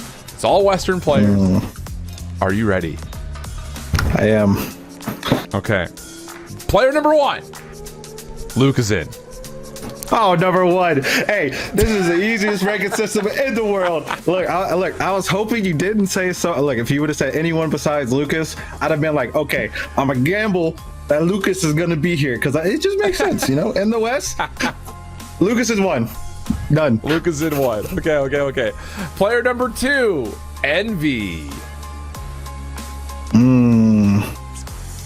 Trying to think of people that are better than Envy or at his level. I mean, if you were to think of his teammates, you have Band, Washi, Raballo, Latham. You're looking at like the Mihawk, the Pabzera, Europe. I think people who have his style similar is Inferno, Creed, and maybe Marvel, but I still think Envy's better. I'm gonna say 3. Okay. I'm gonna hold out Envy on and 2 3. spot. I'm gonna hold out on 2 spot. Really thinking through this. I will say, out of all the people we've done this with, you are really processing all this. So I love that. Okay. So you got Envy in your 3, Lucas in your 1. Your 3rd player to rank, the one and only Bobby Plays. 5. Next. Like, Okay, love Bobby, but 5 next. All right, your 4th player, dipping over to Europe, a player you didn't mention. I've got Shark. Ooh. Because if I put Shark 2 and there were to be someone like Mihawk next, it'd be heartbreaking. It would be heartbreaking. But I don't want to put someone like a Vague in 2, you know? Like, maybe I should have put Envy at 2. Let's say Shark 4. Shark 4. Okay. We're gonna gamble that the last player is someone up there. I think you're going to be happy with your gamble because the 5th and final player taking your 2 spot is in fact Mihawk. Look, I know my West players. This guy knows ball, man. So you got Lucas-in and Mihawk 1 and 2, Envy 3, Shark 4, Bobby 5. How you feeling about your final list? I mean, I think that's pretty good. I think that's pretty good too. That's pretty solid list. All right, that is the blind player ranking with Tectonic.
The Snapdragon Pro Series is brought to you by Snapdragon Elite Gaming, DHL, and the United States Air Force. All right, everybody. Hopefully you are refreshed after our little break as we prepare to get into our second match of the day here in week 2 of the challenge season for Call of Duty Mobile in North America. We just watched on Mythic in a very clean and swift 3-0 solidify their spot in that upper bracket. And now we're going to be turning our attention towards NA Falloffs versus Stylum. I think there's been a lot of chatter here around NA Falloffs, Bobby. So talk to me a little bit about this team. I mean, obviously, anybody who's watched North American competitive Call of Duty Mobile, or really any region, if you watch Stage 5, you're going to recognize the majority of these players. You've got Envy, you got Raballo, you got Washi. Vague's on the roster. I don't think he's going to be playing. Most people know technically he's retired, so for the most part he's playing on tablet, which is obviously not going to be played with in the competition. But there's a lot of talent on this roster. I don't know how seriously they're taking this, but there's no question they've got the talent, so I think regardless of how serious they're taking it, they should be able to advance. I think all that competitiveness will kick in as soon as they get into their match up against Stylum here, Brody. Yeah, we've taken a swing by the retirement home and picked up some old biddies. Now we've got our time on the other team, Stylum, some new kids on the block from Latin America. Of course, just like a lot of other teams that migrated, Mexican teams.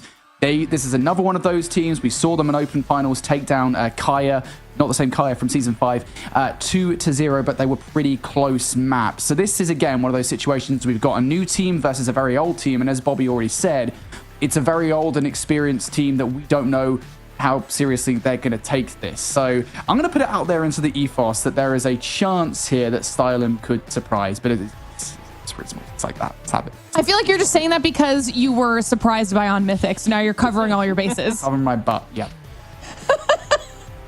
As any good caster should, right? Well, I think they're going to answer some of those questions as we get into this series, starting things off with a Slums hardpoint, Bobby. Yeah, it's going to be fun to cast this one for the first time in a really long time. We've not seen Slums, the hardpoint map pool, for quite some time, obviously getting thrown back into the rotation. This is one that players that are scrimming more recently might feel a little bit more comfortable. So depending on how much NA Falloffs have been playing, this is one that absolutely could bode very well for Stylum to get things started. Yeah, I'm looking at the new maps in this best of 5, right? I mean, the Coastal is an opportunity for Stylum to maybe pick something away. As you said as well, Slum's an opportunity to do so. So yeah, I mean, the first half of this series, I'm actually feeling okay about this if I'm Stylum. It's when we get to the back half of the series, these are maps that Falloffs, again, if they play properly, will have been playing for a very long time. Like, if at this point, NA Falloffs don't know how to play raid control, let's be honest, apparently when they get to champs, they all of a sudden forget. You know, they should be fine. They'll be okay in this series. I'll be honest, I do doubt this goes to 5. All right, well, we'll see what that experience can do for NA Falloffs, or if Stylum will be another surprise like we saw out of match number 1. But our players are locked and loaded, phones are charged and ready. So let's dive into match number 2. All right, cheers. Well, I'll be honest, Bobby, you've disappointed me because you said that Vague isn't playing, and I would have given anything to see Vague back in the competition again. This guy said he was retired on Twitter. I saw him in open finals. I saw him on the roster sheet. I was like, this sneaky beaver, he's back on the team again. He's not playing, but they have added Jez and Band. Not too sure which of those two players we're going to see, if not maybe both of them in this series. Like, I don't know what roster we're expecting here. From what I've seen, I believe Jez has been a lot more in the rotation as far as scrims go. There is a possibility that Band could be in there as well, but I know one of the new additions is Shane, who is actually one of the newer pro players, and I believe that he's going to be playing with that squad today. So he's somebody to keep an eye out for. Obviously, across the board, you have the expected players in Raballo specifically, as he's been playing pretty much nonstop for the entirety of the last 2 months. But you can throw together just about any combination of those 7 players and have a decent chance of winning the series. Looks like it is going to be Raballo, Shane, Jez, Washi, and Envy. It's about what I would have expected, and Envy goes big off the start. A triple with the nade to get things started. Stylum does respond and find a few kills of their own. NA Falloff's going to find opening control of that hard point, but does not last long.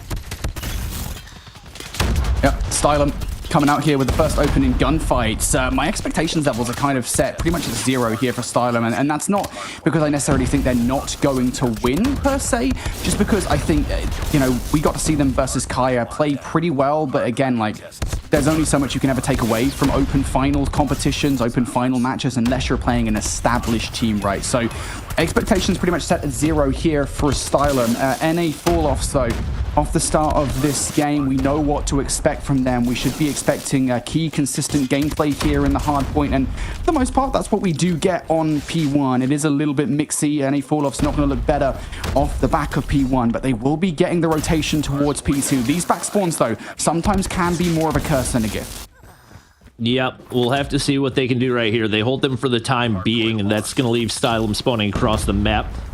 Fiction looking to apply pressure right here. Jez tucked away in the corner, won't stay alive for long. They might be able to flip off that. 2 players push through. That is going to be NA Fall-Off spawning out right here. So that is a full break and a clean one at that for Stylum right here. Jez able to find one, Washi another, and Envy the third. Looks like a non-stop battle for these spawns, but maybe a little more time needed to be invested on actually breaking the hard point, as it looks like NA Fall-Off's not going to be able to do anything to convert off that spawn flip. Yeah, that's not that great. Stylum now, the back spawns are theirs. I did say again, though, that's not the end of the world for a team approaching from the front of this hill, but you do have to win the gunfights. Graffido off the back of an early Tempest play will pick up some more frags here. Stylum now in control for this hill, and I've got a feeling, looking over towards the mini-map, that NA Fall-Offs are just going to give this up. Roto towards Nu. Now, traditionally here in Call of Duty, this hard point and the next one happen to be considered a money rotation. So NA Fall-Offs could come back into the game off the rotation from P3 to P4, but they have to hold both of these hard points. Find a couple opening kills right there. Do find the breakthrough and get that control. Cost them a couple operators to do it, but still 3 charged and ready to go. You do still have that EMP system, but not really anything to worry about too terribly much as the death machine comes out. The pre-fire loses out to the claw in the hands of Envy. That's a huge kill, but the feed still goes blue right here. All down to Jez as he's going to be able to find one, but the final kill does not go his way. Raballo trying to see if he can be the one man breaking. He is. 3 straight, working on some streaks right here. And NA Fall-Offs trying their best not to fall too terribly far. Looks like they're going to be able to hold the hard point for the time being. Do a little bit of damage that had been done off the start for Stylum. Yeah, I talked about those rotations as well. I was going to say that the positive here for Stylum at the very least is that they haven't quite lost those spawns just yet, but now they have. So NA Fall-Offs, big back push there towards that hard point, going to keep them in the game. But now we look over towards the new hard point. Stylum, they're fighting this one from the front. Equalizers out from Jez. Washi also with Annihilator. Shane going to bring the Predator missile down to try and help. Jez towards the hill, looking for kills. Will find Fiction, and it takes a few seconds for NA Fall-Offs to get control, but they do. Jez still a little bit of juice left in these equalizers as well, thinking he can probably get a little bit more value out of them, and, well, won't even get the chance to do so because his teammates are picking up all the frags, but it doesn't matter who picks them up. As long as NA Fall-Offs do, they have control of this hill. One of the things about getting old is sometimes it takes you a little bit longer to get warmed up. That might be some of what NA Fall-Offs are suffering from, is the old men start off slow, but they have come out guns blazing on the back half of this first rotation. Washi's going to be able to find another one right there. Envy working on an EMP system of his own. He gets info off of that Pred, and he's going to be able to find another one right here as they have now completely flipped this game on its head. Info onto one more player right there as well, and he's got a claw ready to go if he wants it. Shane gonna pop the Tempest, finds the opening kill, finds another, make it 3 in the blink of an eye. Stylum have been completely wiped off the table, and I believe Envy has managed to earn that EMP system. NA Fall-Offs now in complete control of this one. NA Fall-Offs have really started to take control of this game. We talk about where Stylum were at the end of, really, what, P2, maybe P3 rotation, and they had 60 to 70 points, so to see where we went from there to where we're at now, NA Fall-Offs have fully put their foot on the gas pedal, now fully in control. Stylum vying for some control over P1. Raballo out towards the middle of the map here to provide some coverage and cut these guys off from their spawn. That's not going to happen, but Washi through bricks is going to be able to take a couple of players down, and even on P1, you are forcing out operators. UG finds one with the War Machine. Stylum now looking for some more here, but you're just not getting it. 3 kills from Washi and NV. NA fall-offs will get the back 15 seconds. The saving grace here for Stylum, despite the fact that you don't have spawns, is that you did have a couple of players through. XD actually pushing back towards the point here. It's going to isolate some players for Stylum on the rotation, but they're going to get this roto anyway, and they're going to need it at this stage. Yeah, only one player in the back right there, and Shane with the Odin. Not a gun you want to be going up against if you're trying to hold a heady, so they do some opening damage right here. Envy does get shut down off the opening push, so Stylum should be able to hold for the time being. Question is, how long does it last? This has been one of their better hard points off the opening rotation, but Rabalo's War Machine absolutely breaks through. He's going to be able to find 4, maybe 5. The Pred's going to drop as well. They've got no trophies down, and now Stylum in a bit of a reverse spawn trap right here. They finally flip out. But NA fall-offs, beauty of a break from the front side right there.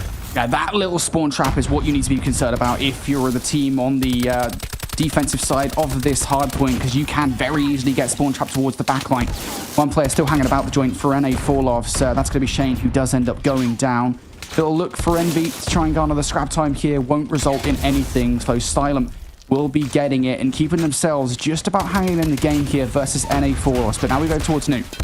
Looking to cut these players off will be Jez. Equalizes out for him, finding immediate value versus Graffito. Players now starting to push through Graveyard, though. Washi has to deal with both of them, and unfortunately, we're only able to pick one. Stylum have broken through the front of this hard point, but they're going to deal with players on both sides.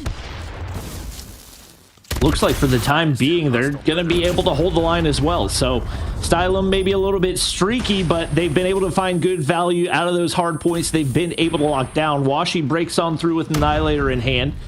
Nice little hop-up spot to try to get additional information. Takes down another. And NA fall-offs. Not a whole lot of line of sight right here, but as long as they can keep them funneled down this alley, they should be able to hold control of this P3. Washi's going to earn a pred right there. And once again, NA fall-offs, whenever they've got going, have just rained down streaks. Shane's going to be able to find 2 right there. Does some damage. Washi, 1 with the Hunter Killer, 2 with the pred. And NA fall-offs just raining down kills. It's just been a question of when they've managed to chain them together. And it looks like they're back in the driver's seat here. Yeah, I will say, and again, I think this is just because of the fact that NA fall-offs are unseasoned in certain moments, right? It feels like they're kind of just throwing everything at Stylum just for the fun of it. You know, they get a Predator missile, it almost immediately comes down. They get an Operator, it almost immediately comes out. And that has been working for them. Now looking for the rotational battles here. Shane trying to triple up, will only be allowed 2, but that's enough damage to give any fall-offs early control over this through the smoke. Envy will be pre-firing. You've got Jez on the outside of this hard point as well. Rabalo now starting to go through with the War Machine. Wants to blow these players out of the water and out of this game. Is only going to get hit markers because Washi will be the one to find those fights. NA fall-offs now just 15 seconds away from winning this game. Rabalo shut down by UG. Jez now for the trade. Graffito will trade things back out in favor of Stylum. And Stylum not allowing this game to go NA fall-offs way just yet. Yeah, they find at least an opening right here to break on into the hard point. Shots through the smoke connect for Graffito. And they hold the line right here. It looks like should be able to avoid the end of this one, but Shane finds 2 to open things up right here. Damage is done onto Washi, and they should be able to find those trades, but Jez breaks through with the hipfire. Stylum still managed to take the scrap time, and Shane gonna get shut down. So Stylum, at least a hope at taking this one and at least trying to force things forward a little bit, but there's just so much yellow in the feed. You gotta wonder if they've got enough margin for error to have a chance. Shane's gonna pop the Tempest right here. Graffito does the same, and Envy's gonna be able to find 2 as the feed once again goes yellow. But NA fall-offs have not done a great job of occupying the hard point. Finally make their way on. Now all those operators gonna pop. They go ahead, zone all of the outer area, and I think there's just too much firepower on the field for Stylum to have a chance in this one. NA fall-offs take the opening map. Yeah, they certainly did try there towards the end. I think it was equalizers coming out from Fiction in the closing moments of the game, but could not get through Blue because Jez was pre-firing with it. 3 operators in those closing moments. And again, it's not the cleanest of hardpoint victories from NA fall-offs, right? They have to work for it, I think, a downside more than I necessarily expected them to do so, but ultimately they do win out. And I think you said it in the middle of the game, right? I think it's when they can chain together kills as a roster, and be it with just the weaponry, be it with operators, or be it with streaks, doesn't matter how they get it done. When that occurs, that's when they get map control, that's when they get game control. And there were so many moments in that game from both the early game and also the second half of the game as well, where NA Falloffs did manage to wake up and step it up a notch, and every single time that happened, Stylum just did not have a response. I've got a feeling when we go to the end scoreboard here, there is going to be a massive difference in the slaying category, and it feels like that is totally the case. 42 kills is the top fragging number from Rabalo, almost over 2 minutes inside the hard point as well. Mr. Do-It-All in that game. Yep, no question about it. He's been putting more hours, even if it's not necessarily in scrims. He's been putting more hours into COD Mobile than just about anyone in the world, and it's definitely showing right there. I mean, his war machines just constantly find massive value. He pretty much single-handedly broke that P2 from the front side, and big performance out of him. Like you said, on the flip side, you got one player going positive, and that player had a whopping 20 seconds in the hard point. So Stylum just a bit outmatched in that one. With that being said, the downside of North American competitive Call of Duty Mobile over the last couple of years has been their search and destroy. These players have not been super locked in getting reps in that search.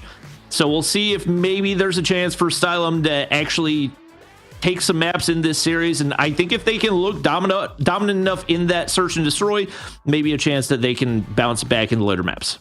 Yeah, and we talked about it, right? I think, when we looked at the maps earlier on, that ultimately it does feel like the win condition in this game is winning those early maps, right? The new additions to the map pool, that's where the advantage is for Stylum, because even a roster as well polished as NA Falloffs, with the amount of experience they have on roster, will not have as much of an advantage on the newer maps, right? They will just have less practice. That's how it works. Slums is now off the board, so that's gone. Now you need to at least take away 2 of the most common maps here towards the back half of the series to actually do anything versus Falloffs. That's a big ask for sure. We do have one coming up though, Coastal Search and Destroy, the newest addition to the Search and Destroy map pool. This is going to be interesting. At this point in the series, I think with NA Falloffs starting to feel themselves a little bit, they are warmed up after game number 1. Are we just expecting them to come out flying as Stylum? I would think so, and I think they've got a justifiable amount of confidence heading into this one, just with the amount of hours that they have combined on this game. We'll see if it converts as smokes go down right here, but Envy connects with the collat through the smoke. Another player shut down, and it looks like maybe some more reps here on Coastal is a very strong setup on the A side is going to absolutely obliterate Stylum to take the opening round. Envy, apparently Matt Murdock with the Tundra. Doesn't even need to see where he's shooting that thing, just shoot and hope for the best. I'll tell you what, Envy being one of the best snipers in North America, just brilliant. Washi also pretty damn good with the thing. We'll pick up first blood in this round. Stylum now starting to run out of options, and the round's barely begun. Envy with aggression. First kill good. Surely not a quick step on. Wants the second. Envy does it again. You got to think at some point Stylum makes some adjustments right here, because you've gotten absolutely smoked on that mid push both times. I would be surprised to see it a third time, as Washi's going to find that pick across mid once again. And NA Falloffs looking pretty damn locked in this one as they take the 2-0 lead. Only 2 kills to be had through the entire first 2 rounds for Stylum. Both of those going to Klein Cita. We'll see if we get a different look right here. Definitely not going to full send it up the middle this time. Probably a good adjustment. This time going to send a little bit more pressure toward the A side. Yep. Don't be experiencing Washi Toppy through the middle of the map, that's for sure. NA Falloffs starting strong, and Washi's going to find it regardless. A little reposition to pick up Yuji in that round.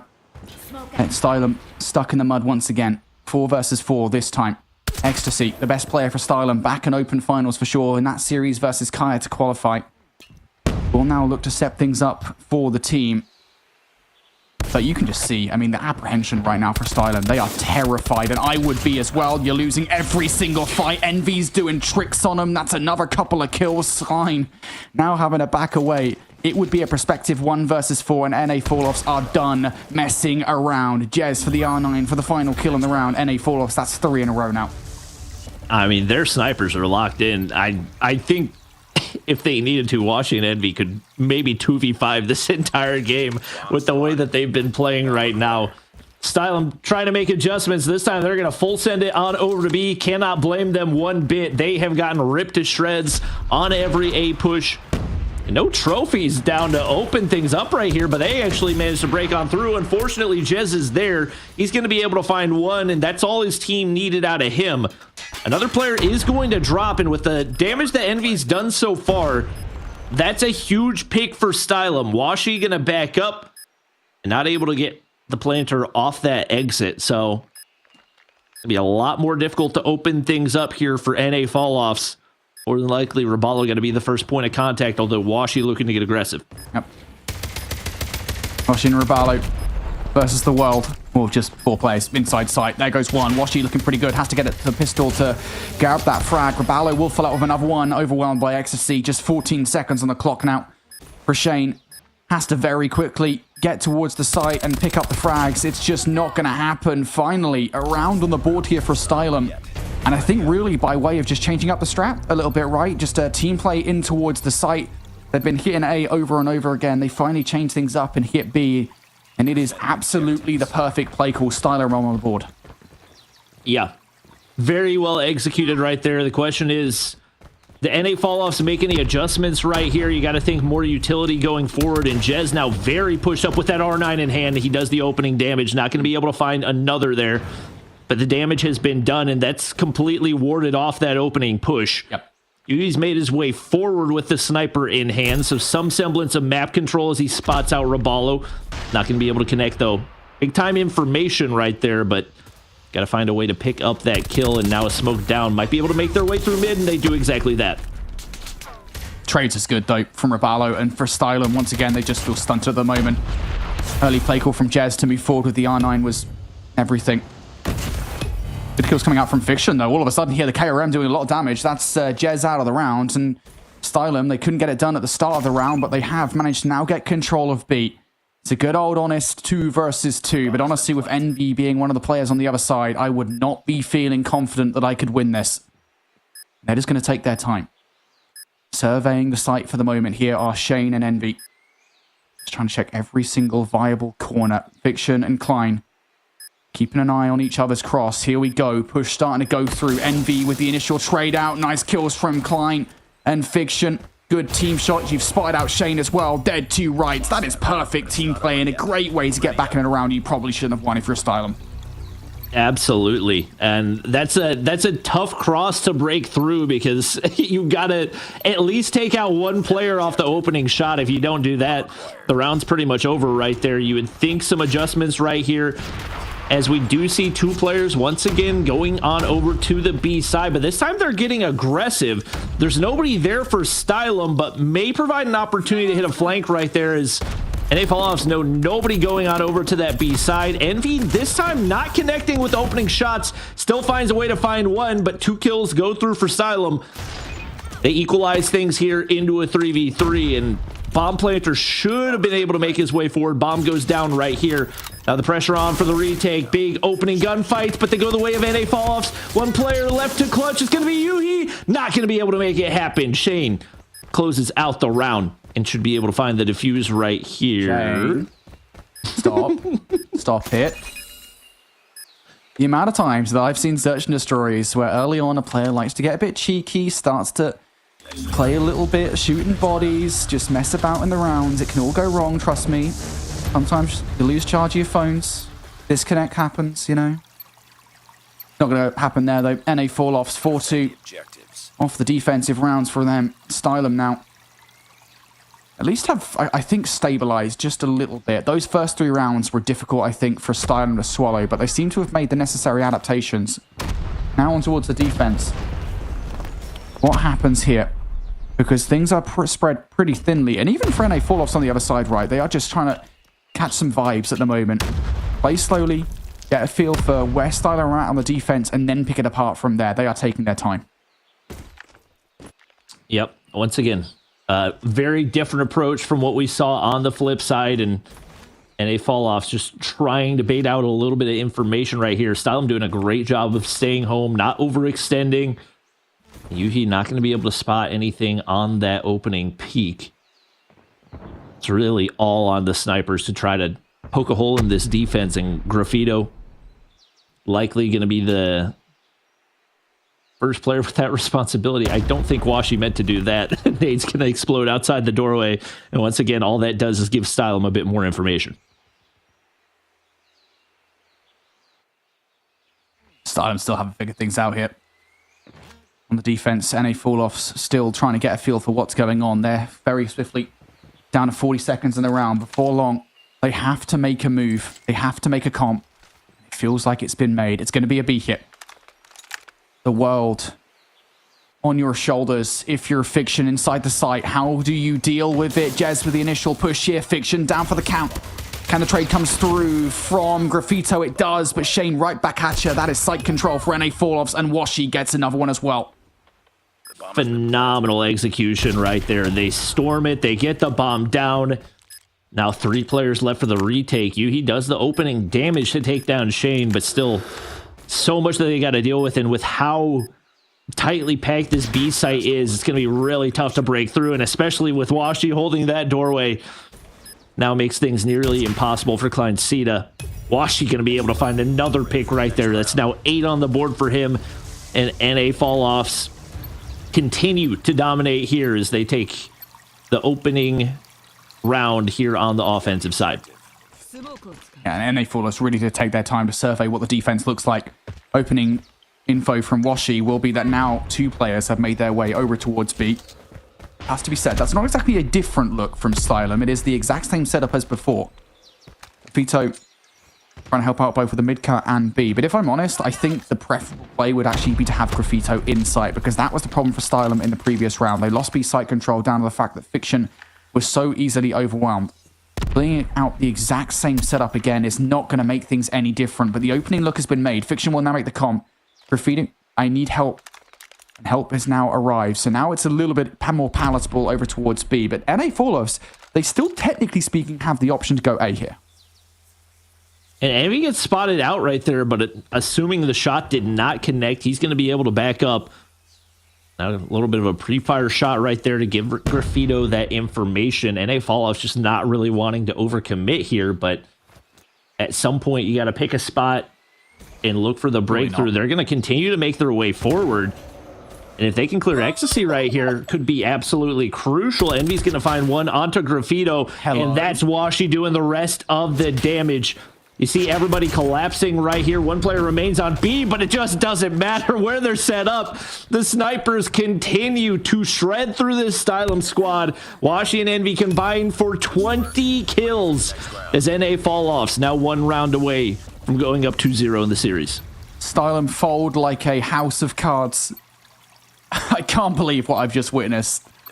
Even an early game, Coastal, NA Falloffs just ran through the middle of the map like that. That's not okay. Not good coverage. I think especially from XT in the middle of the map, you lose Graffito there, down to the fact that XT wasn't keeping his teammates back. NA Falloffs now just 1 round away. And you're right to call out the sniper prowess right now for Washi and for Envy. 20 kills for the snipes is absolute insanity. Shane wants to get taste of the action through the middle of the map here. Might well have a freebie versus Ecstasy, and absolutely does. That's the opening pick once again. Stylem now split between the 2 sites. Raballo nade over the top. That's 1 player taken out of A. Slowly but surely, Stylem are starting to lose their footing in this round. I don't even feel like it's necessarily fantastic game plan for NA Falloffs, but they've just won so many of those opening engagements and breaking down those Stylem players one by one as the bomb goes down over on the A side. Nobody remotely close. You got Washi just watching the entirety of the mid-map right here. Should be able to find one. He's not going to find that one, but gets the information onto the other player, and now Fiction left all alone in a 1v4. And I think at this point, he's probably just trying not to get executed. Jez going to push forward right here. Shotgun does come out, but Raballo not going to play around with his food as NA Falloffs now go up 2-0 in the series. Oh boy. Yeah, I think this is about as gone just as well as I expected, to be honest, between these two teams. No disrespect to Stylo, because at the moment I think they are just getting outplayed in a variety of different situations, and that Search and Destroy, I will say, did evolve over time. I think down to the fact that Stylum had made the necessary adaptations, right? I think it's fair to say, first 3 rounds were super duper aggressive, Washi and Envy just basically running riot. There was 10 kills in those first 3 rounds for those guys, by the way, which is absolute insanity. As Stylum started to stabilize a little bit, though, there were those 2 rounds back-to-back where they had made those necessary adaptations. It was NA Falloffs to step it up just a notch. And then I think as we switch side on the offense, I will say NA Falloffs, they did show a little bit more respect for Stylum on defense, right? They weren't being super aggressive. We saw it, I think it was in round number 7 off the first offensive round for NA Falloffs, where they were taking their time. Like, they were just surveying. They were like, look, let's not play stupid here. Let's actually figure out what the defensive setup looks like for Stylum before making the move. And that informed the next 2 rounds, which, of course, inevitably led to NA Falloffs walking away with victory. Look at the endgame scoreboard then, and surprise, surprise, Washi comes out on top with 12 frags to his name. Shout out to the snipes in that game, man. Just absolutely insane. You got 2 of the best sniper players in North America on the same roster. It feels like it shouldn't be allowed.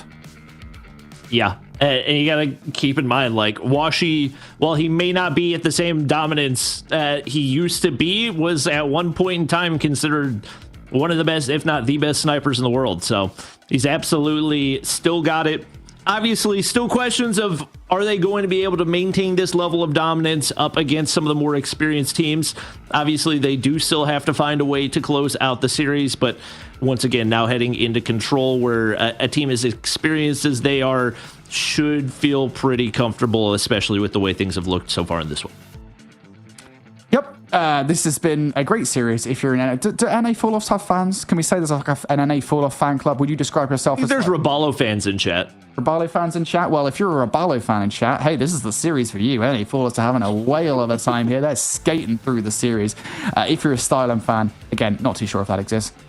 If you're a Stylum fan, this has not been that great. Again, the win condition we kind of gave to Stylum was that they could maybe take NA Falloffs on the newer maps in the rotation, because you're certainly not going to take them against NA Falloffs on the older maps. We go in a raid control. This has literally been in the map set forever. If these guys don't know how to play raid control at this point, they probably should not be playing Call of Duty Mobile anymore. Stylum really up against it here. They have to pull off the reverse sweep if they want to take out the Titanic NA Falloffs roster. All right. Fallout's going to be on defense to start in this one. Utility all across the mid-map, and only one player here to defend. That's going to be Robalo. He's going to be immediately shut down. Players sneaking through mid for NA Falloffs. That's Washi and Jez to do the damage, and Fiction spotted out right there. Jez moving on him to absolutely clear off the B zone. That's 1 kill to 5 to get things started right here.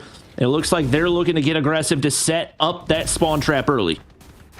Stylum already down 5 lives in this round. Trade will not help that situation ultimately, but Stylum do clear out a little bit of pressure towards bedroom side, so path has now opened up.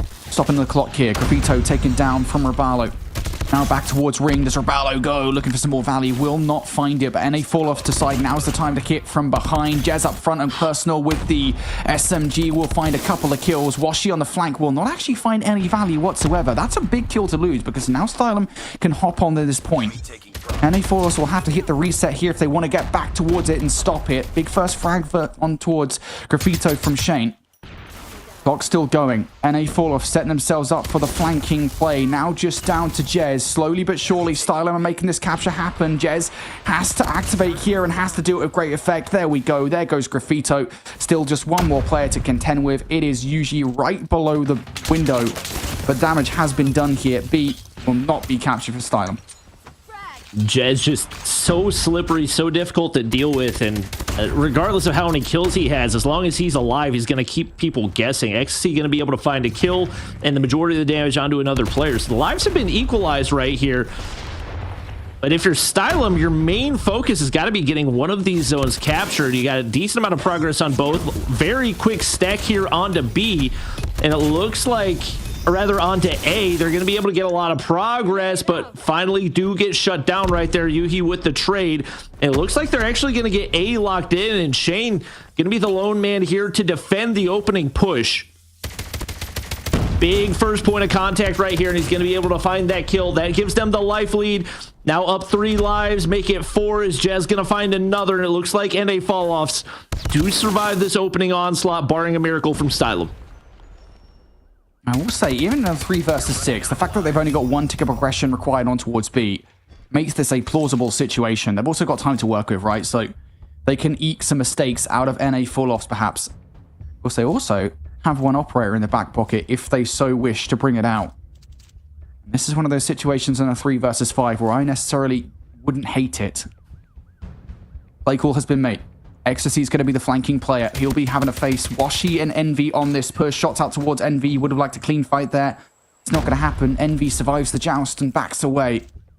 The Stylum now, I talked about them having over a minute to work with here. Now they've just got 35 seconds, but usually picks Envy off. Now the 3 versus 4, so all of a sudden, Stylum making this look a lot more plausible, but you need that trade. Jez taking down Ecstasy makes this all more untenable.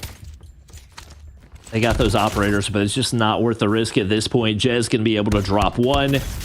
All down to Yuhi as he's taken down right there. So NA Falloffs win the round, but definitely not in a convincing way. Especially how strong they looked off the start right there. We'll see if they can flip sides and on the offense maybe be a bit more convincing. They've got 4 operators to work with. And you got that War Machine for Raballo that has been so lethal for them so far. Envy across mid going to be able to land shots through smoke. Jez popping the equalizers. And the opening damage has been done as they've got a lot of map control and a lot of real estate to work with over toward B. Yep, this is a full investment coming out from NA Falloffs now. Jez wants to do some serious damage and behind the flank. Cause some chaos to Stylum. Graffiti was keeping an eye out for it, but Shane's going to take him down. Finally, Jez will no longer have the equalizers, but damage has been done. All the while, Washi has been sort of silently capturing B all by his lonesome. He is, technically speaking, still under threat towards the B zone. Klein's going to walk away, though, for the moment here. Stylum feel the biggest issue would potentially be losing B and then almost immediately losing A, so they're putting a lot of effort to making sure that doesn't happen. Flanking play from Jez could have blown it wide open, but it will not, and it kind of feels like Washi just got the B point for free. It was just like, yeah, I guess I'll just put my feet up on B and hope for the best. Yep. That gives them a lot of time to work with as now there's 2 minutes on the clock. Raballo's going to be able to find 1 as now we start to see some of those operators come out for Stylum. Fiction, Equalizer, seeing what he can find. Shane, Tempest, not a ton of value, but makes his way on the point. Gets shut down right there, and NA Falloff still trying to keep a little bit of cushion right here with this life lead. Fiction calls in those equalizers in a place he's not going to find a whole lot of value, but Kleinsida with the death machine at least wards off the opening push from NA Falloffs. Graffito, Tempest looking for something as the death machine's taken off the table, and a 7 life lead and a minute and a half to work with.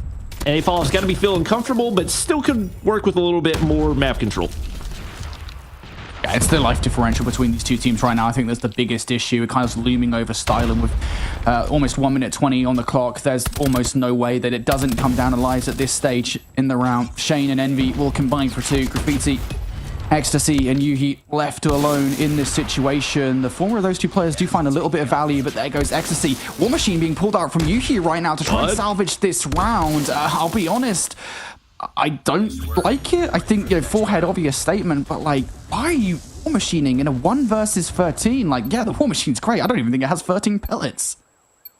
Yeah, you'd need a lot of double and triple kills. I just don't think there's even enough time for players to respawn for that to happen. So, obviously, the game is a long shot at this point, but that certainly didn't give you any better of a chance. Envy's going to pop the claw early, as it's once again NA Falloffs getting aggressive early in the round. 2 operators in play as Raballo able to find 1 with the War Machine, make it 2 right there, and that is 6 opening kills, make it 7 for NA Falloffs. Completely in the driver's seat from start to finish in this one. And Shane, one of those newer players in North America, looking to make a name for himself. Certainly looking strong here as he's got 16 kills to his name. And they are absolutely wiping the floor with Stylum to close this one out. And not even really doing it with operators as well. It has to be said, they utilized so much in that last round that NA Falloffs don't have them to work with here. Don't even need them. Stylum being bullied here in this round. 40 seconds on the board for them to pull out something special. NA Falloffs continue to oppress. Spawn trap that we haven't seen in quite some time also now starting to come out from NA Falloffs here on raid control. Players no choice but to go back from, I think some players have even put down their phones. 30 seconds on the board kit. Little push from Stylum on towards a point. Fiction found out though. Washi and Envy going to be the ones to find those frags. Just down to Klein. He will only find one kill. Bobby, this feels like it's done. Yep. You got players just trapped in that garage area. Envy's still gonna find one more. Nearly had a two-piece as it's 21v1. Graffito, nowhere to go. Not much of a chance. He gets a lucky vehicle explosion to find the kill right there, but Stylum really didn't seem to have a realistic chance right there, and the experience absolutely showed out for NA Falloffs. Yeah, and that was a good control as well. Just like fundamentally speaking, it's what we always talk about, right? You know, in the basics of Call of Duty Mobile sometimes is just getting your operators right, and we go from a round number one clutch up, which is what it was. It's fair. Like Stylum actually had to work for round number one, as did NA Falloffs. Going into round number two, though, we saw a triple operate usage coming out. That set the stage, I think, for a total dominant round. You see that here in the life differential between the two teams at the end of round number two, and then even in round number three, man. I mean, it's just fundamentals. The way these guys play as a team when they want to try is you guys were seeing it there in that round number three. A phenomenal kill differential between these two teams. Jez 24 and 11, 20 and 13 from Shane. Everybody firing on all cylinders, of course. Ravallo also up there at 18 and 6. And on the other side, the likes of Klein, Fiction, and Ecstasy all shut down. Totally not even really in that control. NA Falloffs setting the precedent right now for what we should be expecting from this team. Yeah, and once again, it goes down to the amount of experience that they've got. You got anybody that can pop off at any point in time, and they showed it in that one.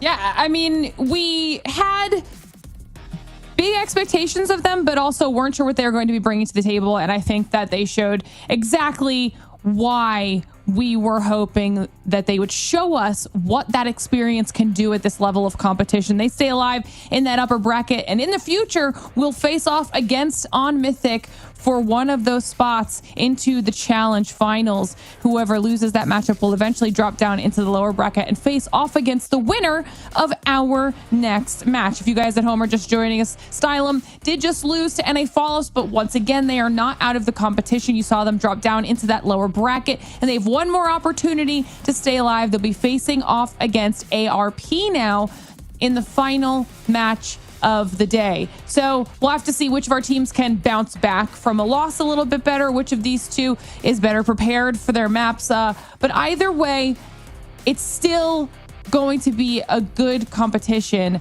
Fighting for that last spot, because this is do or die, Bobby. We get through these fast, okay? We are eliminating a team already for Group B, so they have to fight with everything they have. Yeah, no question about it. I think ARP should feel rejuvenated just because they've had a little bit of time to bounce back, maybe to look back at some VOD and see what mistakes were happening. Unfortunately, if you are Stylum, you don't get any time. You got to head straight into it and just pray that your map picks are there to be able to make the adjustments that you need to have a chance in this one. I don't think that you have to feel terribly uncomfortable because you're going up against an ARP that I think certainly underperformed in their matchup. So I don't think it's over by any means, but you definitely got to lock in and hit the reset. Well, speaking of those map picks, we have to give our teams a little bit of time to do that before we dive into match number 3, which means it's time for another short break. But when we return, one team will be sent home from the competition and one will stay alive in that lower bracket. Don't go anywhere.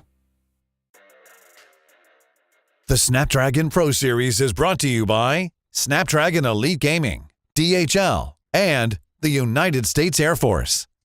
Talk me more about kind of how over the last year, especially with this most recent COD Mobile Championships being dominated by Eastern teams, talk me more about how that dynamic has shifted and maybe even separated further, kind of looking at how the Eastern teams have built an identity that has been very successful compared to what the West was running with. And maybe Tech, just kind of starting with you, since you have experience in playing in both regions.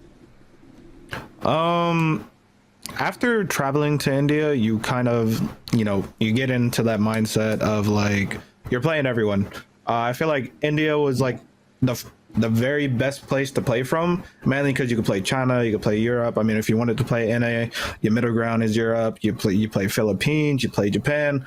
I think being there was like you're more involved into the competitive nature rather than NA. You know, you have LATAM, and nobody likes playing Europe in NA. I'm gonna be honest, not good practice, and it's like. What are you supposed to do in the West? Like that's the real question. You play 1 year for one event because they maybe two, but over in the East, you know, they have the Chinese league, CDM, CDSI, CDFI. They have their own little Asian league. It's like it's more involved for the players, and the West just has not caught up to that whatsoever. So you're saying more along the lines of the amount of opportunity has helped develop the East, maybe more so than the play style differences that inherently have been kind of created? Yeah, so I think a big thing with the West is like they just want to be involved in something, but there's nothing for them to be involved in. You know, there's no incentive to like, oh, I want to play the game, like I want to be better, I want to compete versus these people. Like there's none of that in NA, and I've competed in NA for a long time. I can tell you nobody has that, for sure. Bob, you want to follow up? I know because you had a little bit of a jump start with running your own opportunity, you know, with Mobile Mayhem, trying to get that off the ground and try to create more opportunities. What's your thoughts? Yeah, I think it's a number of different factors. I think the decrease in NA viewership following kind of their fall off, I would kind of say after 2022, that's contributed to the difficulty of running grassroots esports for COD Mobile, because at the end of the day, like viewership drives sponsors make tournaments possible. So if you don't have the funding to, number one, be able to provide prize pools, and number two, be able to actually hire staff, there's not really any way that you can run a successful league without funding directly from COD Mobile. So I think that combined with the cost of living, especially in North America, makes it really, really difficult for anybody to really consider themselves a pro player, which is why we've seen pro players go to other regions. Number one, because there's more esports support. Like I think especially as far as mobile gaming, there's not a lot of mobile orgs, or at least orgs that take mobile seriously. We've seen them see it as an opportunity to try to get some viewership, and then it hasn't panned out because COD Mobile Esports hasn't been thriving to the point where they thought it was going to be, and so they dip after a year or 6 months or whatever it is. So I think having that established league like you have in CDM, or like, I know that this is something that's going to be happening year round. I know this is something that is going to drive viewership to my brand, and they're willing to invest into players to actually give them the funding that they need to be able to play at the level they want to. But if you're all self-funded, like the majority of NA, the majority of EU, the majority of LATAM, and you've only got a couple tournaments a year that are not going to be able to provide enough for you to really make a living off of it unless you come in first place at the end of the World Championships, it's just really difficult to justify making it your full-time job. And that's why I think we've started to see, or we've really continued to see, that gap grow between the East and the West, is because like Tectonic also said, like you're a little bit limited in who you can play against, but ultimately the biggest factor is the funding and the backing, and none of the Western teams really have that right now. Perfect segue to you, Hippo, as being, you know, a coach who's on the back end, more of the kind of managerial logistical side, not just in the individual playing base that we often obviously assume that we kind of talk about with the esports space. What's your thoughts on that whole dynamic? Yeah, because I fully agree with both Bobby and Tech here, because, you know, I've worked with teams both in the East and the West, and the attitudes between them in terms of how willing they are in terms of to put in extra hours outside of the game and down the line. It's not just a matter of I think there is a matter of willpower to a certain degree as well, but it's more so also, I think that the root of it is just a culture. Because in the East, if I ask like players from Blacklist when I used to work with them to, you know, put in extra hours into the game, I mean, some of them do streaming, some of them do actually, you know, are proactive about this, and they have a huge fan base, and there's multiple tournaments that are happening through Garena Masters that makes it so that they have a huge incentive. And as kind of Bobby pointed out, which I think is a massive point with regards to cost of living, for them being able to just run into like just win or just even place at a Garena Masters is pretty much sufficient for them to, regardless of their salary, to be able to actually just have a pretty decent living over in the Philippines, for example, comparative to in North America. If you took that amount of money, it wouldn't really mean much. You might not be even able to pay your rent, to be honest. And so just given that alone, I think it's very difficult to be able to grow teams in the West. Back when it was like 2022, 2020, like even up to maybe 2023, where the West was still thriving. I was able to nag players like Techie here to put in a little bit of extra work, but they still had to maintain their own living, which made it so that I couldn't get as much out of them as I wish I could in terms of whether it be extra hours or extra VODing or otherwise. But with the East now, regardless of what team in the East that you ask, it's very different. It's just this is their job, this is their work. If you look at CDM, it's effectively a franchise, really. It's effectively a CDL to a certain degree, where they have these teams that are set. They're getting everything set for them in terms of housing, in terms of living, and otherwise their necessary expenses, and they're just getting paid to work and play COD Mobile and and study the game. And so it's and same with over in the Philippines or wherever else in Garena. It's pretty much they get paid a good amount, enough for them to justify doing this as their life. But over here, you have teams, and I think that there's a lot of players that have so much potential, actually, that are still in the West. I mean, if you just look at Latin America, you have Glories, you have the players from free agents that are, all phenomenally talented players and have a long history. But then you also have in NA, I mean, Undream actually, is a group of really talented players as well. But, they just all can't get the support. And also, most importantly, they can't actually interact with the other play styles that have been dominating, which if we're going to reel it back to the play style discussion, I think the part of the reason why the West can't actually keep up right now is because they're so restricted within each other. And they're all just imitations at best of the East. And, but there's, and Tech can attest to this, there's a difference between actually playing the original, compared to playing someone that's trying to copy it, That's fair. And so just from that alone, I think that makes it so that the kind of difference is only going to get bigger rather than smaller, as there's not much opportunity for Western teams to be able to actually interact with the Eastern teams, which is not just a matter of like server issues of not being able to, experience, playing against teams in Garena because of the fact that they're different, apps and down the line, but it's also ping, making it so that it's so difficult, when you have such large differences in ping and servers and down the line, like how can players feel like encouraged to actually play on that ping, but then B, simultaneously they feel like it's just, are they actually feeling like they're actually getting something out of it when the ping is so high, right? Like is what they're actually doing working, or is it the ping that's working, right? In terms of winning their gunfights or not. So the age-old question when it comes to online Call of Duty. Trust me, that's not exclusive to mobile. Exactly. Let's just take the conversation to its kind of climactic and ending point here, and just reround all this conversation into what's immediately coming up with Season 6, focusing, let's just use the Western region in a whole, whether you want to talk EU, NA, or Latin America. What are your guys' general expectations, not maybe just for each individual region, but how those regions in the Western Hemisphere in total may stack up this year comparatively to years prior against what is now the reigning champion in Elevate, and of course the rest of the Chinese teams that were rounding out our playoffs from last year. Bobby, what are you thinking about the West and each of the regions?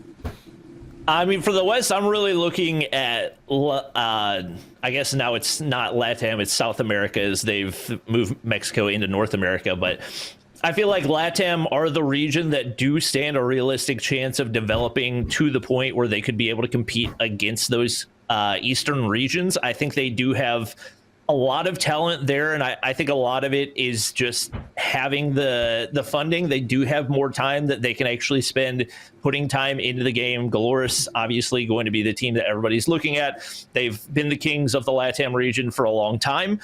It just didn't really translate to the main stage last year. And going back to the server issue, I know that it's really hard for them because they don't even get good ping against North American teams. So they're very isolated relative to the rest of the world, but there's a lot of talent there. I'm excited to see what they're going to be able to do in the upcoming season. And I think that's going to be probably the most well-rounded team, just because we have seen some of the talent dispersion from some of those NA and EU teams to go to other regions. LATAM is the one that's really stuck together, maybe because of language differences more than anything else, but I think that will serve them in the long run to be able to continue to grow and advance. And obviously, going back to the SKS and the Type 63 getting unbanned, the LATAM teams were the ones that were really dominating with that meta, so that could be a change that really favors them in the long run.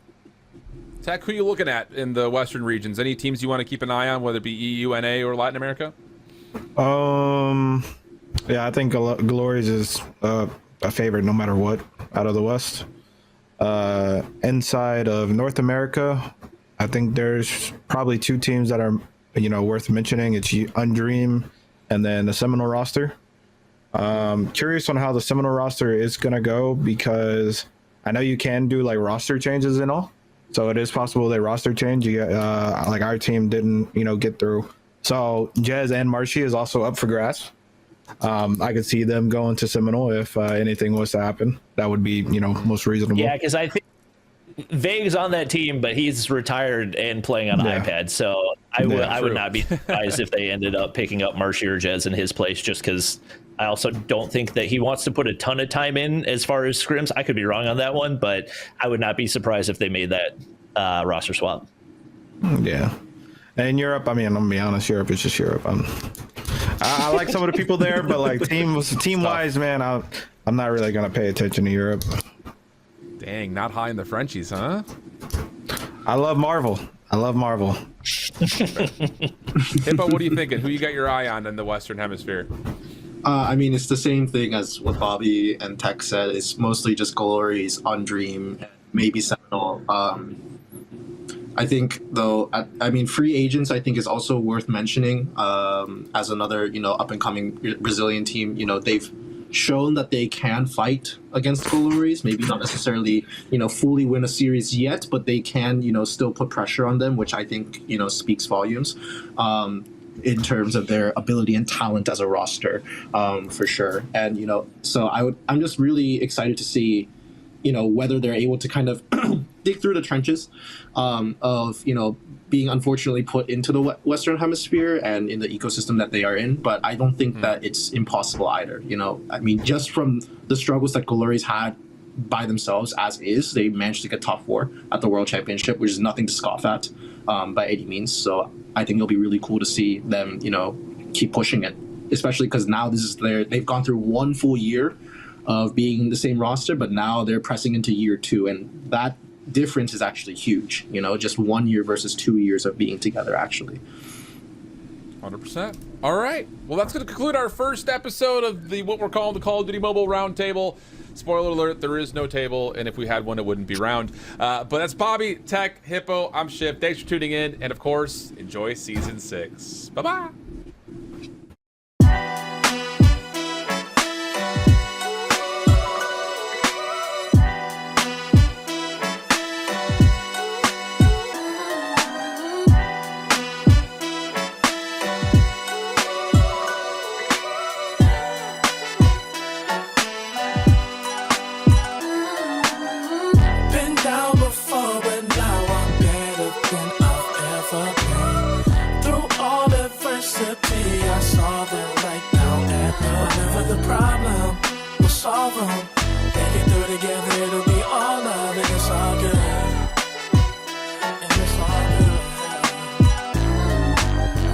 I'm the big dog, been killing it since tip-off. Come with it or stay home, the people gon' feel ripped off. It's only major leaguers in the office. If you giving half of an effort around the rest of us, you'll make it awkward. I'm about that action, not the one you talk with. You better hope I'm not the one your coach gon' have you out here really guarding. It took a lot for me to get here, but I have arrived. I really made it, and the haters be looking surprised. Been down before, but now I'm better than I've ever been. Through all adversity, I saw them right down at the whatever the problem, we'll solve them. Make it through together, it'll be all love, and it's all good. And it's all good. say pressure makes diamonds. That's what I align with, cause the journey I've been climbing is riddled with perfect timing. I'm in a different mode when I be trying to get it. To even get a chance to compete is a form of winning. I mean, what's the point of playing if we ain't striving for greatness? I feel a sense of pride with every play that I'm making. To the top of the world when I came from the basement. Boy, I'm the one and not the two, so don't get it mistaken.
The Snapdragon Pro Series is brought to you by Snapdragon Elite Gaming, DHL, and the United States Air Force. All right, everyone, thank you so much for hanging with us as we dive into the Snapdragon Pro Series match number 3 on the day. And by the way, if you've been enjoying all of those clips of our new podcast that we've been playing over the breaks, make sure every time you guys are watching, there's a little QR code that pops up. Scan that, okay? The entire episode of that podcast is on YouTube. You can watch the whole thing start to finish. And Bobby, you got to be part of that. It seemed pretty cool. Fun. Yeah, it was a lot of fun to kind of sit down and talk Call of Duty Mobile with the guys. It's something that we had done back in 2023 before Champs, and hadn't really had anything replicated like that in a while. So it was definitely a lot of fun, and hopefully we get a chance to do something else like that in the future too. Yeah, the content that we've been putting up so far has been really, really cool. So I'm hoping you guys do more of that as well. But we have to start talking about our third and final match of the day. You guys watched both of them play earlier on in the day. ARP was up first, and then we just watched Stylum in match number 2. And now it is time for these two teams to face off and see who stays alive in the competition. Whoever loses is eliminated immediately, Brody. So this is for all the marbles. Yeah, it is. I mean, it's just for not getting DFR'd, right? And I think this goes extra for ARP in particular because last season, Coldus and Chagaboo got DFR'd out of their group as well, and in a double 3-0 fashion. So they're hoping not to repeat history here. If they lose this match 3-0, I wouldn't be happy with that. I mean, you're never going to be happy with getting double 3-0'd, right? But in a situation where it's back-to-back seasons that happening, not so great. Nobody wants to lose in the first round of play, though. That's what the lower bracket's for. Second chances galore. Gotta make it through this match. Yeah.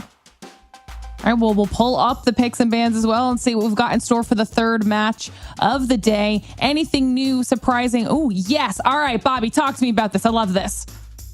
Crossfire is a map that I have not gotten to cast in years at this point, so I'm excited to see Crossfire control. I don't know if the players are excited for it because this is one that I think most teams have not practiced a whole lot, but I believe it was ARP in the end that actually opted to ban out Raid and instead play Crossfire. So I am very, very excited to see this one and see if this is the ace up the sleeve for them to give them an edge in the series. Our teams are definitely going to be going out with a bang, so this is going to be exciting. I can't wait to see who the team that stays alive is, so let's just keep everything moving. Match number 3, getting right underway. All right, we're hoping this isn't a 3-0. We've had 2 3-0s today. I want to see a Game 5 banger in a battle for survival. It would be fun. Hopefully these games are about to deliver. They've already delivered us Crossfire control, so they've met my expectations for happiness in this series already, and we are definitely going to see it. With that said, though, ARP and Stylum, once again, folks, they are battling for survival here. We've got a couple of repeats in this series, both of them Search and Destroys from the last. Of course, Coastal Search and Destroy, you guys just saw Stylum lose that. And then, of course, the Tunisia Search and Destroy, a couple of mistakes from ARP earlier on that made them lose that. So we'll see those Search and Destroys later on in this best of 5. ARP, though, want to have a good start to this game. I think you don't want to be underestimating Stylum. They had moments in that last series, Bobby, where they looked competent. Yeah, absolutely. No question about it. I think going into this, you don't see a massive gap between these two teams just because of the amount of talent that you've got on that NA Fall-Offs roster. But ARP come out guns blazing in this one. You start to see more of the shotguns come out, especially here on P1 as things can get very, very mixy. And Chagaboo goes big time to hold off the push from that doorway. Looks like Cryzo going to be able to back things up there as well. And definitely maybe some of the more experienced reps on Arsenal coming into play as this was a 2023 Champs Hardpoint map. Now back into the hardpoint rotation, and ARP looking very, very comfortable off the start. Yeah, it's been a great hold from ARP. They've been keeping an eye on every single point of entry in and around this hill. Fiction XT going for one last little hurrah towards this hardpoint. Swish trying to hold on, and Ecstasy will deny. So that double will give scrap away to Stylum, but it's undeniable that was a solid start for ARP. And now as we look towards a rotation, Chagaboo comes out with surprise 2Ps. Nice positioning with the R9. Stylum were not ready for that whatsoever. Now we look towards Roto, though, and ARP's spawns might not be as secure as they would like. Stylum starting to get those back spawns through now, and ARP towards the hard point here, having to deal with players around the back. As long as you can keep that top side ladder control, you're pretty comfortable with what you've got, and Chagaboo's going to be able to hop down to pick up some time. Stylum do a good job of responding even from those weak side spawns and winning those opening gunfights, so they're going to be able to close some of this gap. Kleinsita going to be able to score some streaks. And it looks like a Pred's actually been earned right here. So even with those weak side spawns, they do a phenomenal job of locking down this hard point. They've already gotten near 30 seconds on this one. Even if you lose the entirety of the rest of this one, you got to be happy with the way that things have gone. But they're looking to lock in a full 60. Yeah, this is solid from Stylum. You talked about the fact that ARP will be fine and dandy if they have top ladder control. Even despite starting out with that, Stylum's still able to overwhelm here and are right back into this game. I was a little bit concerned when ARP got first look at rotation that we could be looking at an ARP blowout here, but first feelings have been well and truly battered away. Stylum now back into the conversation, and as a matter of fact, back in the lead, but we move it towards next. This is the hard point where you're going to start to see some of these operators come out to play. Chagabu trying to keep an eye on long. Couple of operators now for ARP invested. They want to make sure that Stylum are going headfirst down long, and as their only route of entry in towards this hill. Coldest is having none of it though. Kills galore here with the Death Machine, now finally running out of bullets, but where he dies, his teammate picks up. Yui now moving towards the hard point with the War Machine. More kills and operators coming out from Stylum. Big investment made, but you haven't dealt with Coldest. Last player left alive. Finally, Coldest goes down, and Stylum have successfully broken through. Yeah, that's not an easy break to find either, but Coldest is going to rain down the Pred. It's going to find 3. Doesn't find any value off of that Annihilator. More than likely will get the progress back, but Stylum, a phenomenal response right there. In worst case scenario, I think you're tied heading on over to P4. Graffito's got that early positioning. See what he does to deal with Chagabu as she's shut down right there. Unraveled looking to push through. His presence along with Swish has proved to be a big factor for this squad. It's just a question of, are they all firing on all cylinders at the same time? ARP early positioning does get shut down right here, and Chagabu taken out of that hard point just like that. Stylum has found an early break once again. Stylum is continuing to do this right now. The way that they're playing as a team for these early breaks is insane. Now looking to follow up with the control. Big double coming through with the Tempest. Now get 3 from Graffito with that Tempest. 4 for Graffito, wiping ARP out, and they will continue to get this close spawn as well. So despite Tempest plays being made from Graffito, Stylum will need to continue to farm these guys, and they're doing exactly that. Chagabu, the only one to find some value, all the way down to his full silver of HP. Only able to find 2 with the Sparrow. Is that enough to get ARP in towards the kill? No, it is not. Stylum are still holding on. One more player to contend with. Nice double from Coldest, who is actually probably have the best game over anybody across the board here so far on this one at 17 frags. It's going to obtain the back 10 seconds for ARP, but that was a good break from Stylum. These are huge rotational kills for Unraveled as well as they make their way over to P5. Not going to be enough to take out that early setup from Stylum, but at least softens things a bit right here as Swish looks to push on in. And Coldest with that Death Machine is going to see what he can do, but he gets shut down. Fortunately for him, his teammates there to reinforce, and Coldest is going to look to drop this Pred missile. That's going to take down Fiction, but as that happens, they're taking off the point. Very, very back and forth here on P5 as Yuhi going to pop the War Machine and does some opening damage. Klein Sita not going to be able to hold that heady, and ARP an opportunity to push back. Stylum, once again, holding in crucial moments here in this game thus far. ARP, as you said, trying to break back through for the back 20 seconds. Cryzo finding a way through the jump up. Hasn't been spotted out just yet. Now is the time to activate. Also having help from a teammate around the back line as well. But Swish has now gone down. Unraveled towards the point will pick up Fiction. And that should be scrap time here for ARP. More to the point as well, those players could play a part in towards stopping Stylum from touching on Nu. That is exactly what's going to happen. Unravel is playing stopper on the funnel towards Nu, but Stylum approaching from a multitude of points of entry inside this hard point. Players through the windows. Swish will deal with both of those. The vent push is also shut down from ARP. Every single junction that Stylum could possibly have hit the hill from was denied. And not surprised to see that equalizer pop from Swish. A lot of close range engagements right here. Finds one, and even though he's not getting the kills, he pretty much prevents anybody from pushing through, but finds the kills anyway. The Pred is earned. The pre-fire from Coldest through that doorway. Gonna find a couple of kills as well. And ARP picking up steam and doing so quickly. Coldest pops his Death Machine right here. Big time operator investment, but it has certainly paid off for ARP as they are back in the driver's seat in this one, and Coldest continues to pick up those kills. Yeah, I would say ultimately the thing for me though, right, is albeit, you know, ARP, they get basically a full 60 off this hard point. They have to transition better in towards P2 because last time around, despite Chagaboot giving Stylum the shock of their lives on the rotation, Stylum were able to successfully rip the spawns back in their favor. Might not happen this time around though. Stylum first team to touch over by Nu. Predator missiles coming out from a couple of players now on ARP. This is a heavy investment of utility. ARP know this is the moment in the game where they could potentially blow the game wide open, but Fiction's having none of it. Couple of kills here with the equalizers. Now on the other side, Sparrow coming out from Chagaboot for 2 kills. That's the break for ARP. Stylum now starting to struggle. And establishing that hardpoint control is so much easier to do when you've got operators and score streaks in your pocket. ARP used them to perfection right here as Unraveled still has an Annihilator in hand. Coldest continues to farm kills. He's on 34 already, and nobody from that Stylum roster has made their way past the 20 kill mark. Makes it that much more impressive that they've managed to stay in this one, but it looks like the gunny diff is starting to show itself a bit. Swish puts the moves on him right there. Stylum find the break, but with only 15 seconds remaining on this one, you gotta wonder, is it worth it?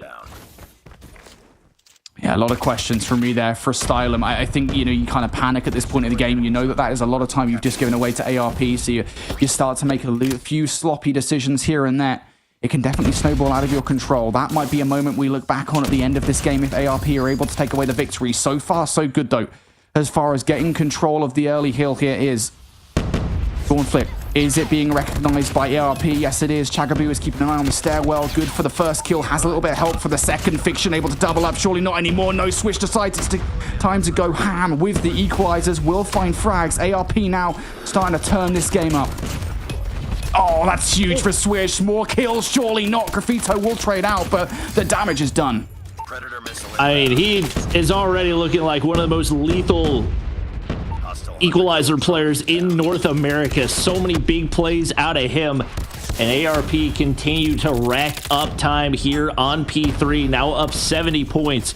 Slow start for them in this one, but they have certainly locked in, and despite a slow game from Cryzo, the rest of the team firing on all cylinders. Chagaboo will at least have 1 HP. No kill to be found, but only 10 seconds needed to close out this first map, and they are looking very, very comfortable in this one. Swish gonna throw down the smoke right there and see if that affords them enough breathing room to break on in. The operators do come out for Stylum, as it looks like they're gonna be able to ward off the initial push, but Yui's gotta go huge here with the War Machine.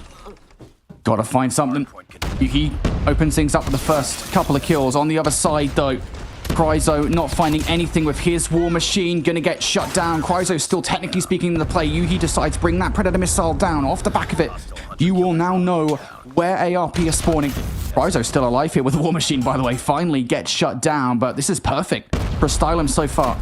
Maybe one player, though, could break it wide open. Swish, completely unaware, will at the very least take one out of the play. Spawn Flip now starting to come through. ARP could get it done on the scrub time. 2 big kills for Unravel, and they could still finish things here as long as Stylum don't touch.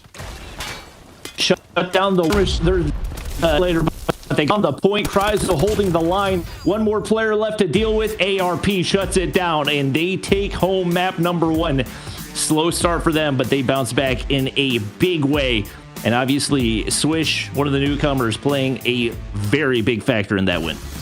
Honestly, I'll go ahead and say it. I mean, I know Swish's play, we'll get to that in just a second, was basically the thing I think that solidified it in the end. But on the whole, ARP turned it up a massive, massive notch going into the second set. P1 control was formidable. It was a massive investment. I think I want to say 2 or 3 operators coming out for ARP on that P1 in the second set. It was up to that point pretty much a 50-50 game. Very back and forth between Stylum and ARP. Stylum was taking a lot of time away from ARP, but this was the moment where ARP came flying back into the game. Double Predator missiles coming out from Coldest and Swish to ensure that they did get control of the rotation, and then this big play from Swish, tearing everybody a new one off the rotation.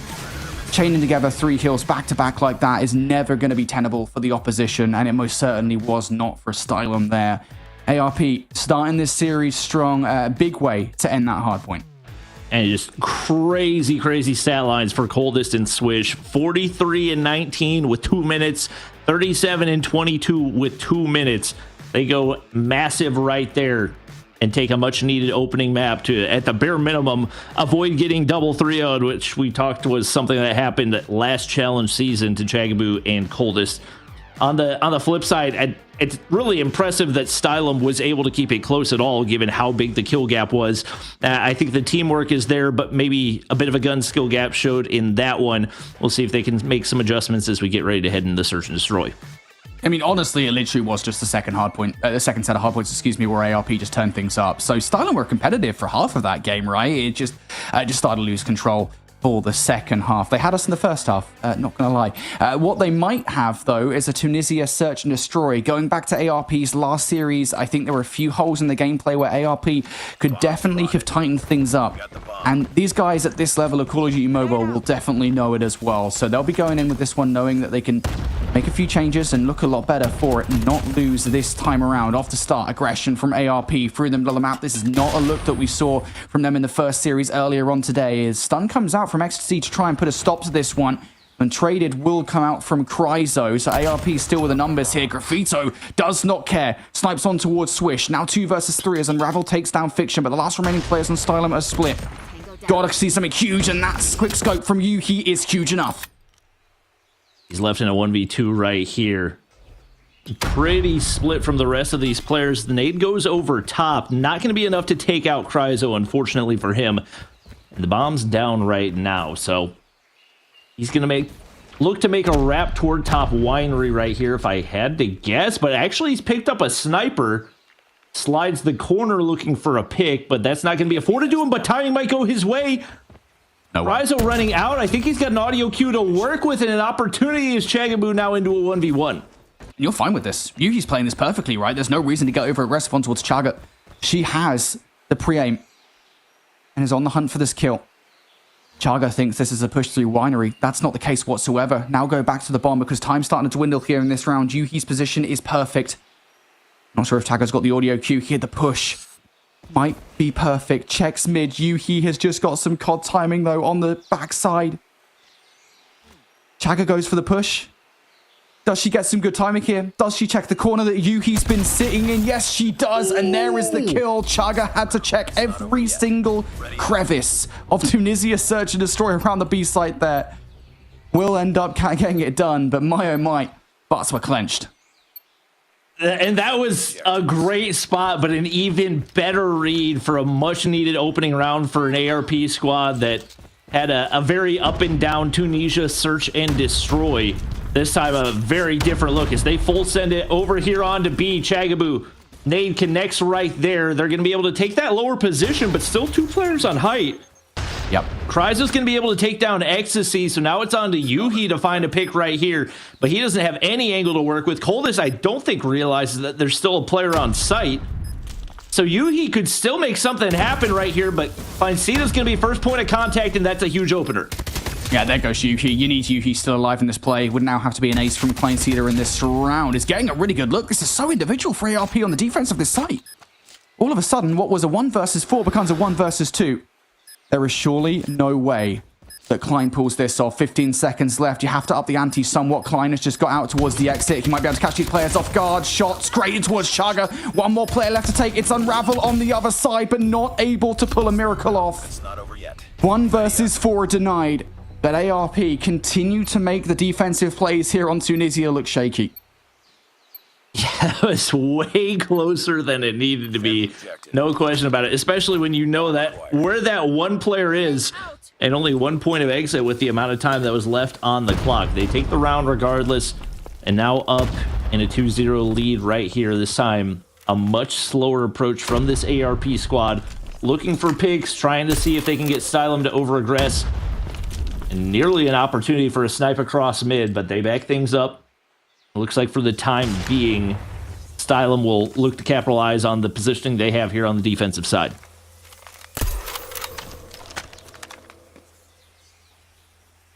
ARP just going to play this one slowly, and there's no real reason to get over aggressive here, even though you are on the offense. You've got time to work with here for the moment. Decision has been made, it would seem. ARP trying to get something going towards A. Certainly going to look in that direction at least. Defensive setup is relatively standard, so Unravel might be able to find something. Wasn't looking in the right direction, though. Graffito's going to take Unravel down. That makes things infinitely more awkward here for ARP. Yuhi just patrolling this B site, but nobody really in position to challenge, but he's able to spot Chagaboo out of position right there. Just like that, the lives are equalized, making an advantage for Stylum. He does get traded out right here, but the damage has been done. Coldest tries to sneak on through, but he's going to get shut down, and that leaves Cryzo all alone in this one. Really left guessing and needs an absolute miracle right here. Only 20 seconds left. 4 players left to deal with. This round is all but over. His Fiction is going to be there to clean things up and take the first round for Stylum. That's a very standard round of search and destroy. Feels like right out of 2024 Tunisia, if anything. ARP just could not get anything going on the offense. Stylum were not giving anything away for free. Trying to cash in some coupons, and they were bouncing. So Stylum, first round on the board here. Utility over the top towards A. Chrysos will connect on towards Graffito. That's a big player out of the side as well. Graffito has been a consistent problem on the defense towards site. Graffito being down. ARP know they can up the ante now, searching for the other player on the site. XT wins the fight. Trade is fine, though, if you're ARP, as long as you don't lose Chagaby. You do. You've also lost Coldest towards the middle of the map, and what was a really promising round here, now starting to crumble in front of ARP's eyes. Chryso seeing if he can regain something from here. Once again, no real idea of what they're working against, as the bomb does get picked up by Unravel right here, looking to plant. And Stylum seemed to be very, very content to play for the retake. First point of contact going to be everything right here. Kleinseed is able to do some damage, so now Unravel doesn't want to overextend. Yuhi pushes up. Kleinseed finds one, all down to Chryso. He's got to make it a 1v3, finds 2 right there. An opportunity, but Fiction cleans things up. And now 2 rounds in a row go the way of Stylum as they tie things up here 2-2. I felt like Raven Simone for a second there, mate. I had a vision of the future. Chryso was going to pull off that 1 versus 3. Just a little bit better of a slide away, and there's a chance for Chryso to pull something off that he should never be able to do. Denied, though. 2-2 now in this search and destroy. Stylum starting to get something to work. ARP, offense once again. This is the same look that we saw back in round number 1. Aggression through the middle of the map. Fiction will respond. Why are we hitting the reload almost into a gunfight? Fiction gets basically a freebie off that play, and now ARP is stuck in the middle of the map. Yeah, and they've got to take a risk one way or another to try to get out of this position that they've built. Unravel an opportunity to find a pick right here, but no overextension from Stylum, and now kind of left guessing as to the position of those remaining players. Unravel's still looking for any piece of information he could finally find, but nothing really to be gained right now, and it looks like they're finally going to push into this B site to see if they can find something that is absolutely crucial from Unravel to find 1. Wish he could have had 2, but at least the opening damage has been done to be able to get that bomb down. Yeah, you've lost Coldest on the cut, though, so now this is a good old honest 3 versus 3. At the very least, he's finally been dealt with towards the back line, but more damage still to be on. Chryso, don't get over-aggressive here. No need for it. Currently just throwing some wide shoulders against Graffito. You've lost XT on the cut now. Flanking play for Klein has to be everything in this moment. Unravel is watching it like a hawk. Has to hope you get some good timing. You've lost Graffito on the other side. Klein will get that timing, though. Brings us down to a 1 versus 2. Now 1 versus 1. Chryso picked off. You know where Chaga's generally speaking going to be. The check from Klein is here, as is the kill. It's a 1 versus 3 for Klein. Oh my gosh. Absolutely massive for Stylum as they now take 3 rounds in a row. If you're ARP, that's a round that you have got to close out. And that 1 game lead, that 1 map lead, not looking quite as comfortable anymore. As Stylum have come storming back in this one and have certainly built some momentum for themselves in a round that certainly seemed very easy to close out for ARP. Graffito, sniper in hand, looking for first point of contact over here on the A site, and it looks like they're getting ready to full send it. An absolute bloodbath about to ensue right here. Chagabu's going to be able to find the 2 to open. Yeah, this round's done. This round's done already. Although we did just see a 1 versus 3, so... Yeah, I was going to say... Maybe? Yeah, never mind. There we go. All he's going to get, ARP. That is probably the most ARP round of them all so far. Like, actually playing how they should in Search and Destroy. Getting super duper aggressive, clearing out the A site with ease. Big defensive round win. Although it should be said, we have been here before. Because if you remember last time around, ARP also looked strong on the offense before then going on to lose Tunisia Search and Destroy. So I don't want to count the chickens before we're hatched here. Oh, Unravel! We've seen that before in this exact same spot. Finds the Colette. and gets the information to his team. He picks off another one right there, leaves Ecstasy all alone. Especially with a bomb down right here, it would take a complete blunder from ARP to lose the round. They're not going to let it happen this time around. Unravel, a 3-piece for him as ARP get off to a hot start here on the defensive side. That's huge from Unravel, and it's worth saying again, you know, last series we saw this from ARP versus on Mythic. Unravel popped off for a couple of rounds on the defense. He can do that consistently, keep B on lock. Stylum will not have a way in towards that site, and it will become a very one-dimensional offense from Stylum. Fundamentals have to be locked down for ARP, and it feels like that's the case so far. Everybody keeping an eye on every single entry point here, nobody getting over-aggressive. Stylum have to be the ones to make the first move. Just don't get over-aggressive here. Don't do something silly, ARP. Looks like one player going to extend to top winery. Just looking for information, and the longer this goes on, the more it favors ARP. Unfortunately for them, Chagu is going to get picked by Yuhi off the opening right there, so now a little bit of an opportunity for them to make their way forward. Nades go over the top, but are met by trophy systems. Once again, still got to deal with that one-player top winery. It's Swish that's going to be first point of contact for whoever pushes, but Cold is going to find one, another for Swish, and only 2 players remain right here, but trades are found for Stylum. Unravel an opportunity to take the advantage, but now he's left all alone, and unfortunately for him, Yui does not peek his way. This just became much more difficult for ARP, and with the bomb going down right here, he's going to have to single-handedly 1v2. Opening pick's not there. That was a big kill from Kleiner towards Swish. Unravel, as you said, has to have transitioned towards B for the 1 versus 2. Looking to split the difference between these 2 players.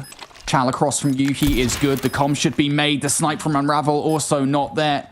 No need to push. Unravel somehow afforded the space for the first kill. Gonna get away. Now looking for the snipe on towards Yuhi. It is a sniper versus sniper battle. Unravel trying to win it, but Yuhi comes out on top. Stylum making it happen right now. Offensive win, and Yuhi goes huge. Maybe a little bit of an ego right there. Felt really confident in the read, and unfortunately does not go his way. These 2 teams continually trading rounds as we've seen really phenomenal adjustments on both sides. This time, Stylum going to make the push on over to the B side, at least send 1 player forward to try to get some information. The bomb's still over on the A side. Unravel not able to connect for the wall bang right there. It's once again a pretty slow start to the round as Stylum really trying to get a feel right here, and Chagaboo making an adjustment to not peek toward mid on that opening side, trying not to make anything too easy for the snipers to open things up. And the comms should be there. I was going to say that these players have crossed. Cryzo wasn't aware of it whatsoever, so Stylum get a freebie. Starting to crack this Sega. Stylum here in Search and Destroy. ARP have to hold strong on A. Swish is the key player, if anything, here. Coldest can get 1 on the exit, but Swish has to react. Was not able to before. Him going down to Klein was what lost them the last round. Stylum are going to hit this eventually. 50 seconds left. This hit's coming sooner rather than later, but they're taking their time with it, trying to garner all information before making the jump on towards the point. Couple of players coming through the middle of the map. If Chaga can find some value here, this push will fall apart.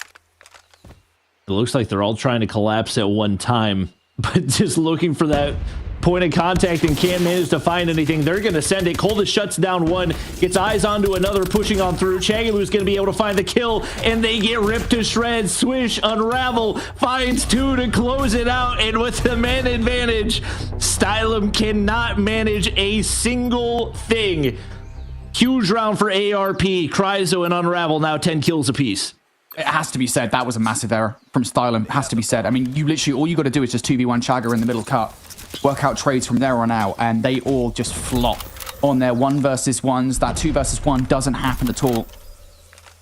Stylum will be regretting that for sure, because now they're back to the same problem that's kind of concerned them the entire time here on offense. Unlike ARP, where they were very certain of their pushes, Stylum have looked so uncertain. They have been playing so slow comparatively, trying to edge out any kind of first blood before making any kind of move. And that's not really a viable strategy. Unravel, if he can pick up one of these kills here, this round might well already be over for Stylum. He's just praying for a wallbang to connect. He's really the anchor for this team over on the B side. Not going to find any information right there. Bomb is going to wrap back toward mid here. And once again, usually all pressure onto Chagabu to find that first kill, but it's Swish that's actually swapped places. It looks like everybody for Style. I'm going to look to flood through mid right here. You cannot afford to give up anybody. Swish going to back up right here, looking for reinforcements. That's giving them all the information that they need. Now, completely trapped in Style, and I don't know why you're pushing forward. You've got them exactly where you need them. Chagabu's going to be able to find one, but you've given away that life advantage. And now you've got a lot for Coldest to do here. Has to look over towards the cut. Graffiti will take that all day long, and that's going to be a kill now, and bomb site control for Stylum.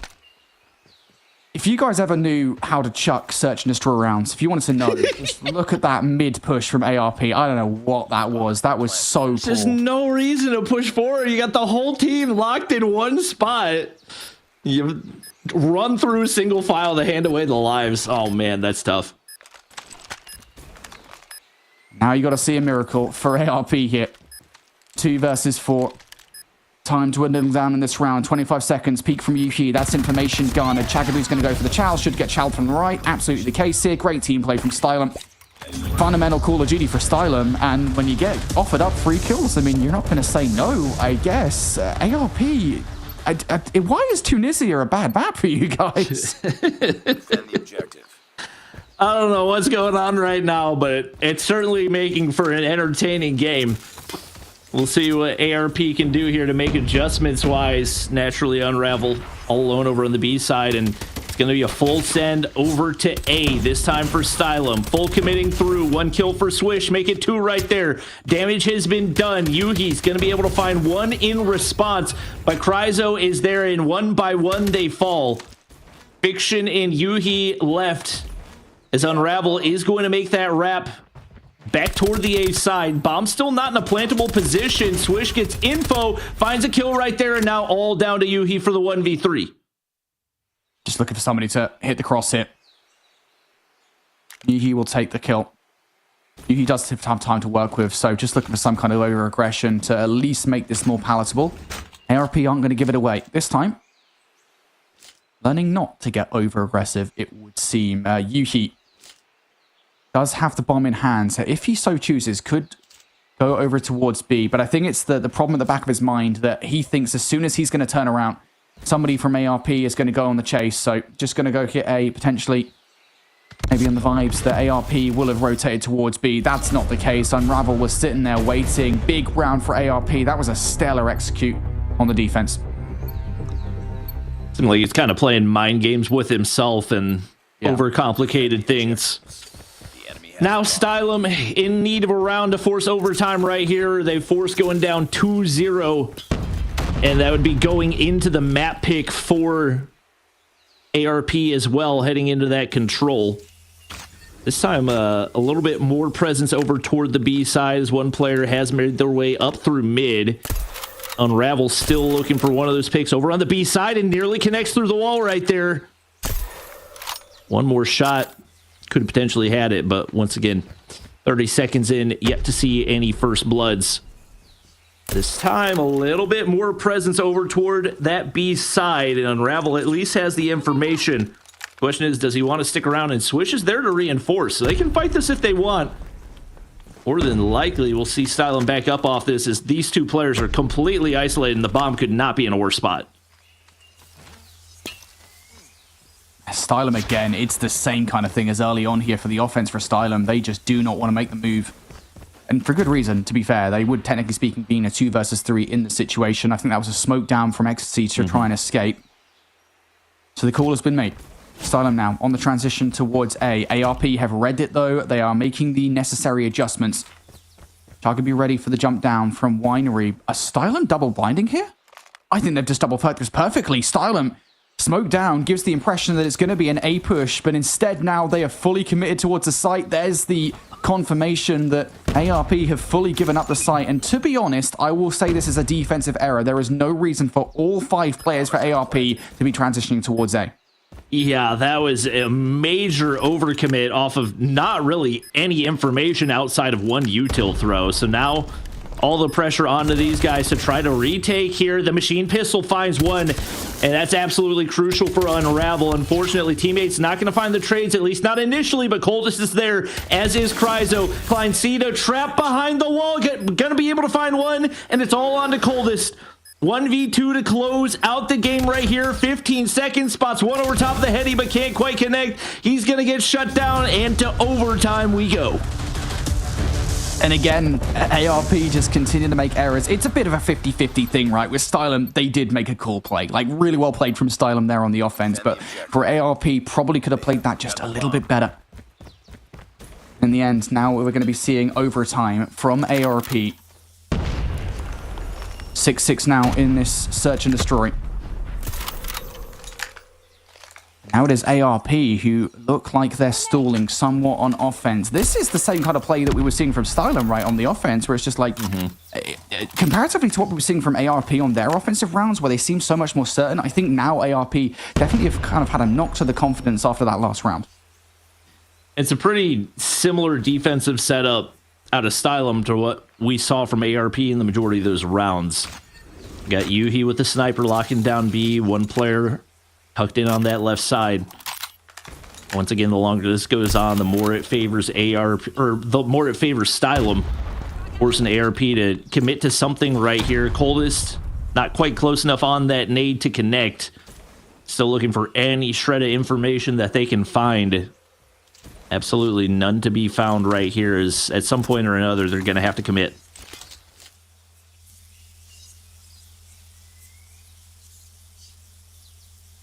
You can't just sit here. You got 45 seconds. Like, Stylum aren't going to get over aggressive. They are not going to make such an error. Gotta go. 5 seconds on the clock now. Nade over the top towards the car. It should connect. No, it doesn't. Bounces off the wall. That's so unfortunate. XT will remain unfazed. If anything, that nade being over the top now is going to be the information with 25 seconds left. But the kit is incoming. Kleincita going to make one player up top weak. That should be good enough for the trade. Yeah, nicely done. Stylum playing this one to perfection. Unravel here for a 1 versus 4. Almost gets a call out towards Klein and Fiction, but that's going to be denied. And ARP just spend way too much time in the waiting room on that round. It just didn't look like there was any game plan.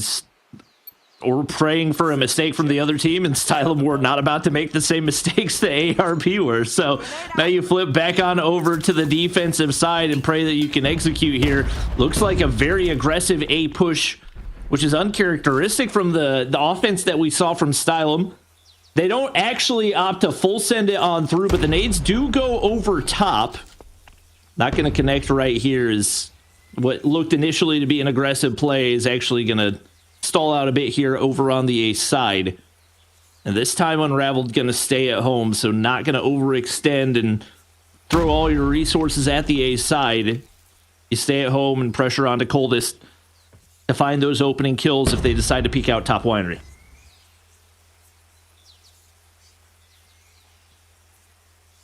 Stylum are the ones with a bit of shaky leg at the moment. Half of the course for them, but they always seem to manage to pull the rabbit out of the hat in the closing moments of the search and destroy offense, so I'm not particularly concerned by them. Especially because ARP have had a habit, particularly bad one in this search and destroy, of playing way too silly at moments. Opening snipe, like, we're opening snipes on towards a point, and Swish is like, you know what, I'm out of here. I'm done. I'm not going to take the chow. I'm just going to reposition towards the mid-cart and weaken things on the defense. You are very, very fortunate here that Stylum haven't committed to that push. 35 seconds right here. Stylum are now the team that have to make a move. Shaggy was actually going to back up at what could be a perfect time and definitely gets eyes. Once again, why do you need to chow that? Give away a life right there. Cryzo's now got to back up. They're going to full flood through B. Still 2 players here to defend. You gotta go fast. And with only 15 seconds, a lot of high ground area to check. It's not going to be easy. Unravel takes down one player, sliding out, takes down another. You got to think that's most of the damage that you needed to do. Cryzo's there to reinforce, and they don't even have enough time to get the bomb down. It seems like ARP have done what was needed to force some more OT right here. Now tied 7-7. Tell you what, if I'm ARP here, if I'm Chagger in the middle of the map, I'm buying Unravel a premium ticket like a massage or something. He needs something for sure because ARP almost just sold that round. Unravel will clutch up 17 kills in this search and destroy as we are deep into overtime now. First blood looking pretty good for Coldest. This is so much more persuasive from ARP. This is the decisive play I wanted to see. But once again, big problem for them has been clearing out this back high area. Yuhi now pushed out, so ARP finally solidifying control of the bomb site. That gives them so much more breathing room. They saw one player peek mid. He's going to drop right there. Get traded, but you're perfectly fine with that. You've got this established position in a 4v2. Could not be feeling any more comfortable. Kleinseeda's got to be perfect right here, and Chryso is just not giving anything easy. ARP, much more decisive there on the offensive side. And now heading into a defense where when mistakes are not made, they have looked pretty strong. We'll see if they can find a way to close things out. It's just when ARP actually decide to be decisive. That's when things go their way. This is a heavy commitment, by the way, on towards A for ARP on the defense. They are fully focused on the fact that Unravel can solo hold on towards B. Chryso, brilliant first blood on towards Yuhi. For Stylum now, spinning the wheels a little bit. They have to commit towards this push. Nade not going to be helpful. You can see that one on the minimap from Klein. That didn't go the way he wanted whatsoever. Maybe the second one will. No trophy system going to stop it. Stylum is still committed to this one. Time really starting to be burned on the clock here. And the thing is, Stylum kind of tried to emulate that aggression that you saw from ARP, but not enough to find a first blood. They do find one onto Chryso right there. But Chagabu's now picked up the sniper. And looking to catch him off guard, hitting the rat back toward B. But once again, Unravel's going to stay home. He's got 18 kills. He and Chryso, 33 combined, have been so huge for this ARP squad. He should have that opening information. So we'll see if they make the wrap. Finds one onto Ecstasy. And that's all they needed from him. Anything else here is bonus. It looks like they're all going to flood down to that lower angle. It puts him in a tough spot. He gets taken down, but they get the information. Unfortunately, Kleinseeda's there, able to find two.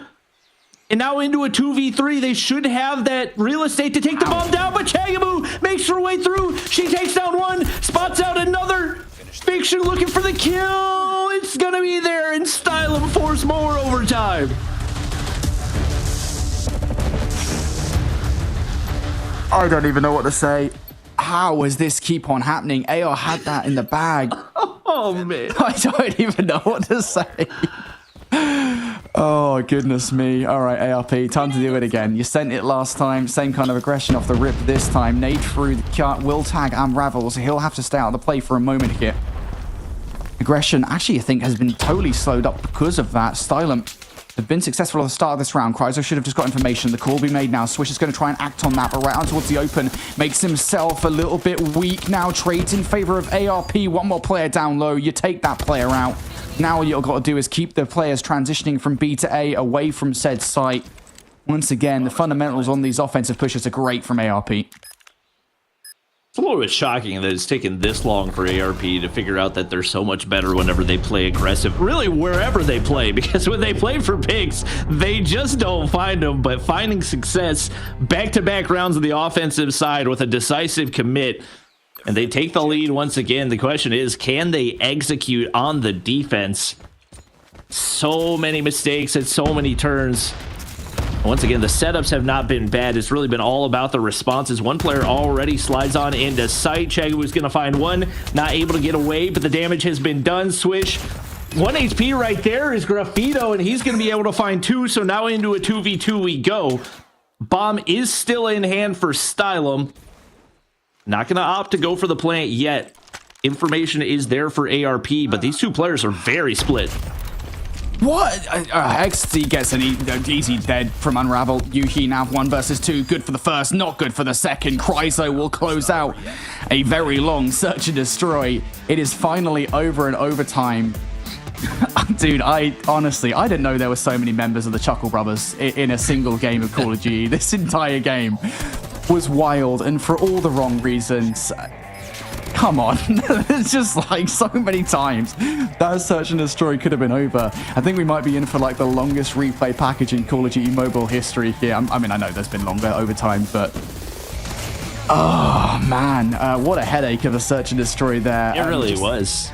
So many different moments there. I mean, there's so many awesome moments, right? We have Unravel with that little two-piece, the little collat early on in the game, but just both of these teams had their moments. So we're like, you know what? We're just going to turn our brains off for a moment and hope for the best.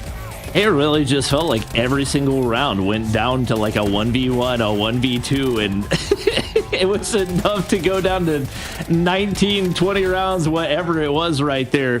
Fortunately for ARP, they put themselves in a really good position to be up 2-0 in this series, and now heading into their control map pick. It is Crossfire. This is going to be new for a lot of you. It's new for me. I have not had the opportunity to commentate this yet, so I am very excited to see. I saw one map that Tectonic scrimmed on it and posted it on YouTube, and that's all the information that I have on it. So curious to see what these guys are bringing to the table, but based on the way that series has gone so far, we know at the bare minimum that Xylem's going to make it fun. Yeah, I've seen this played twice in Europe, so your mileage may vary on how you want to take it because it was European Call of Duty Mobile. And it was actually the Special Suicide Squad, if I remember the name correctly, that managed to take it both times around. So they look like pretty proficient on crossfire control. And just from what I was seeing from them, it feels like there are real opportunities on crossfire control. As long as you can get out of the offensive spawn trap, because that's a big if. If you get put in that, there's no getting out of it. As long as you can get out of that, there's real opportunity on crossfires of all the different kind of lanes, all the different kind of crevices that you can sit in to really surprise teams on the defense and make serious gains on these offensive points, especially around the A zone. Like, it's actually, I mean, again, first impressions, it could well change, especially as we go further and further in these tournaments. We look at more kind of higher level Call of Duty Mobile. Maybe this isn't the case, but from first impressions of casting a couple of maps of crossfire control, it seems like there is a potential to get control of the A zone on the offense. Again, the kind of contingent here is that you can't get spawn trapped, because if you get spawn trapped, it's done. Like, the static spawns are wild on this map. Going to be interesting to watch for sure, especially with the way that the snipers have dominated a lot of this series so far, especially in the search and destroy. I mean, Crossfire has always been a very heavily sniper dominated map, so expect to see those coming out. Naturally, Unravel, with the way he was playing in that search and destroy, I would be shocked if he wasn't rocking a sniper.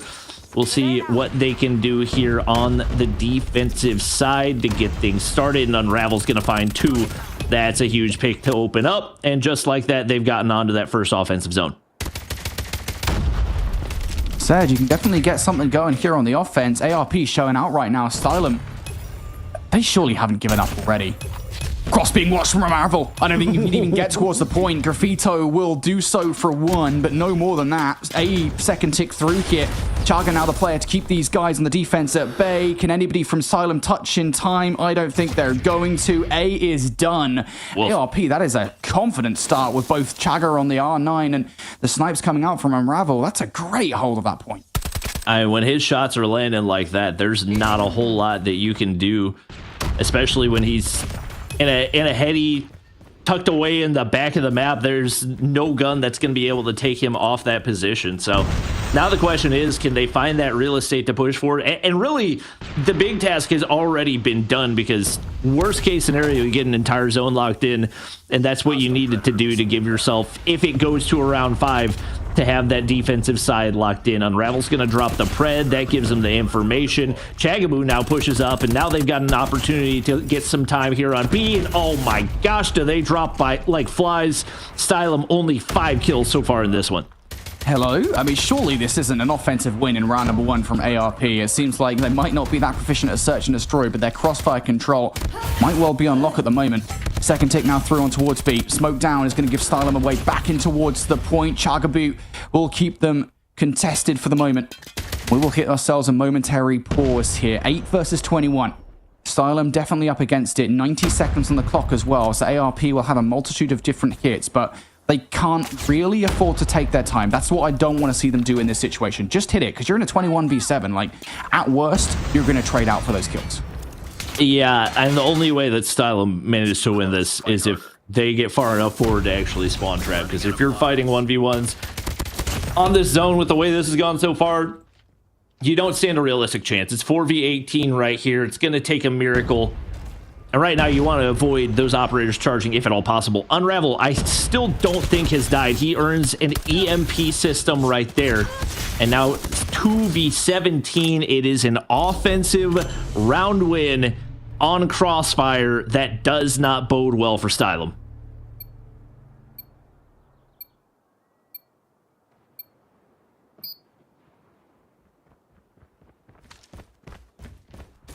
Brody? All right. We've lost Brody. I thought he was just shocked at what we had just witnessed. I wasn't sure what we were doing right there. We got the death machines coming out for Coldest right here. Seeing what he can find. One player right around the corner. The timing on that pre-fire could not have been worse, but fortunately for him, teammate is there to do some of the remaining damage. Chagaboo, Hunter Killer goes on out. And she's going to slide through for another. The operators raining down kills. And that spawn trap, if it ensues, could get ugly. Kryzo only 3 kills on the board. But he's got a war machine to work with. Not going to be able to find more than one.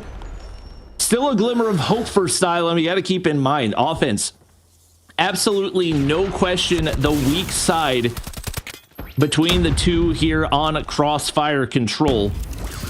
ARP still have a lot of work to do to take down these lives, but they've done a phenomenal job of mitigating any factor for the clock. And now only 40 seconds for Stylum to get back into this one. 3 kills do open up that B zone and should be able to get some early time here with the map control that they've got. Should be able to get that locked in. Equalizer's out for Fiction. Not going to be able to find anything more than that. Great response from Kryzo is... Once again, ARP very, very content to let them come to the B zone. See if they can get them to overextend. Unravel.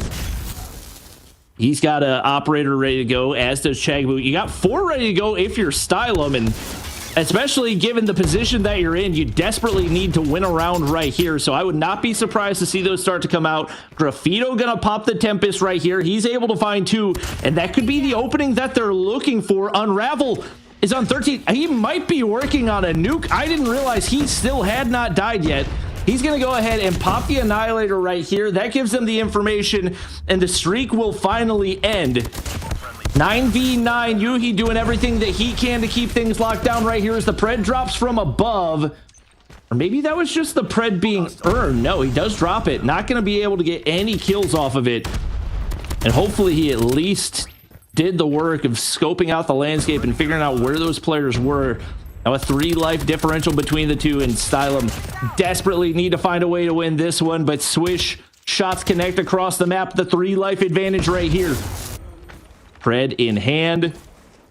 Stylum down now 2-5. It's going to take a miracle for them to win this one. Just too many high ground positions. 1 player left. Yuhi 1v4 right here. The boxing gloves are out. Able to find 1. Shotgun is in hand, but he's shut down. And now ARP up 2-0 in the series. Up 2-0 now here in the control.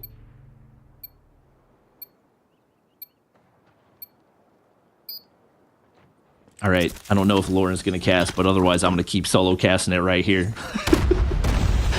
We got ARP making their way over toward that B, or rather A objective early on. We do see the death machine coming out. And really, Stylum have not tried to do anything to prevent that opening push over there. Finally, a response as they take down a couple players, but still Swish locking in time right here. We do, for the first time, see a life lead for Stylum. And finally, a contest here as well, as Swish has 1 player to deal with. Maybe a little prone block right there. Couldn't quite handle the movement. And for the first time, Stylum, a glimmer of hope here. I believe Brody is back. Brody is not back. Kleinsida locking down that A objective. Stylum trying to maintain this life lead as long as possible. Swish is going all the way into spawns, and now Brody's back. I apologize for that. We will go over what just happened to me in a minute. Regardless, I'm back.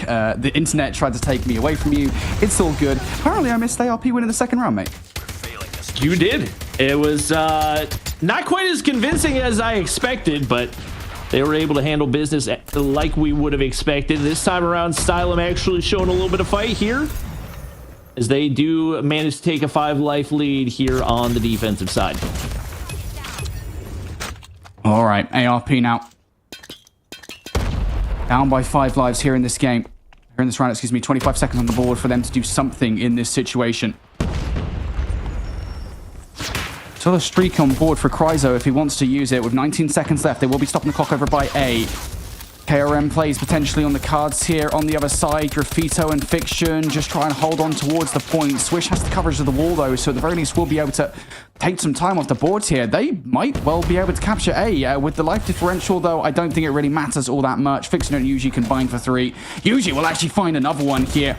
And for this, I think the round will be done. Yuji just doing tricks on it towards the end of the round. 4 kills to close out the round. Finally, something from Stylum. Definitely much needed, but now you got to flip things around and do it on the offense. They've got 3 operators. Make it 4 operators charge. You got a streak to work with. Definitely not impossible, but highly improbable with the way that we've seen most of these offensive rounds go. And ARP, very heavy presence over on the A side. 1 player taken down early. Fred's there if they want it, and Kryzo's going to pop that War Machine. Does get taken down, but finds the postmortem, and Kryzo drops that Fred to try to find the information. Finds 1 onto Fiction. ARP only a 1-life lead here on the defensive side. Coldest does pick up 1 player left to deal with, but he's not able to do it. This is actually pretty good from Stylum, keeping themselves in the conversation here. Spawn trap not just yet, so it would have been nice if Swish could have found that kill on towards Yuji. It would have kept those 2 players in the spawn trap, but now Stylum are out. Fiction is piecing up, gone towards the point here. They don't just want A, they want the transition towards B as well. Fiction down for the count. Cold is responsible for that, owing to the fact that the Death Machine is in play. Still in play as well, it has to be said. ARP, they want to make sure that Stylum do not cross successfully towards B. For the most part, they have done that. Only 1 player is able to get anywhere close. That is Yuki. Given the fact that he's down in lives here, down in HP, I think that Stylum or ARP know about it. Unravel towards the spawn. Now starting to get these guys in the spawn trap with those static spawns. ARP now pushing the advantage, and they had lost a lot of map control off of that A capture. They've now regained it.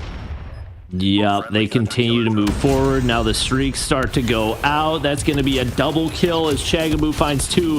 And Fiction trying to force his way forward, but they don't have a whole lot of lives to do it with. Coldest Hunter Killer finds another 2 as well. And this may be the end of the line for Stylum. Only 2 lives remain. They need a miracle, and it's not there to be found.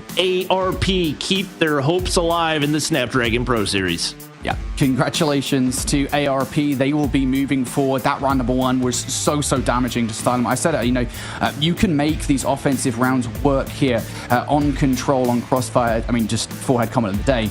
As long as you don't get spawn trap, right? It's that spawn trap once you're in that blender. As we saw in that final round, there is no getting out of it, but it was a solid start for ARP in this control. Just completely dominant round number 1. They did everything right as far as keeping control in the middle of the map. I actually really love that setup, both from Unravel and Chagabu, as A was being captured from ARP. It's probably the best setup I've seen so far on offense hit towards A. Granted, I haven't seen that much crossfire control this season just yet, but still, phenomenal play from ARP. Of course, they just about won the defense in round number 2. Totally saw all of that. And in round number 3, Stylum had something of note to say. Kept themselves in the conversation, but only for a brief moment.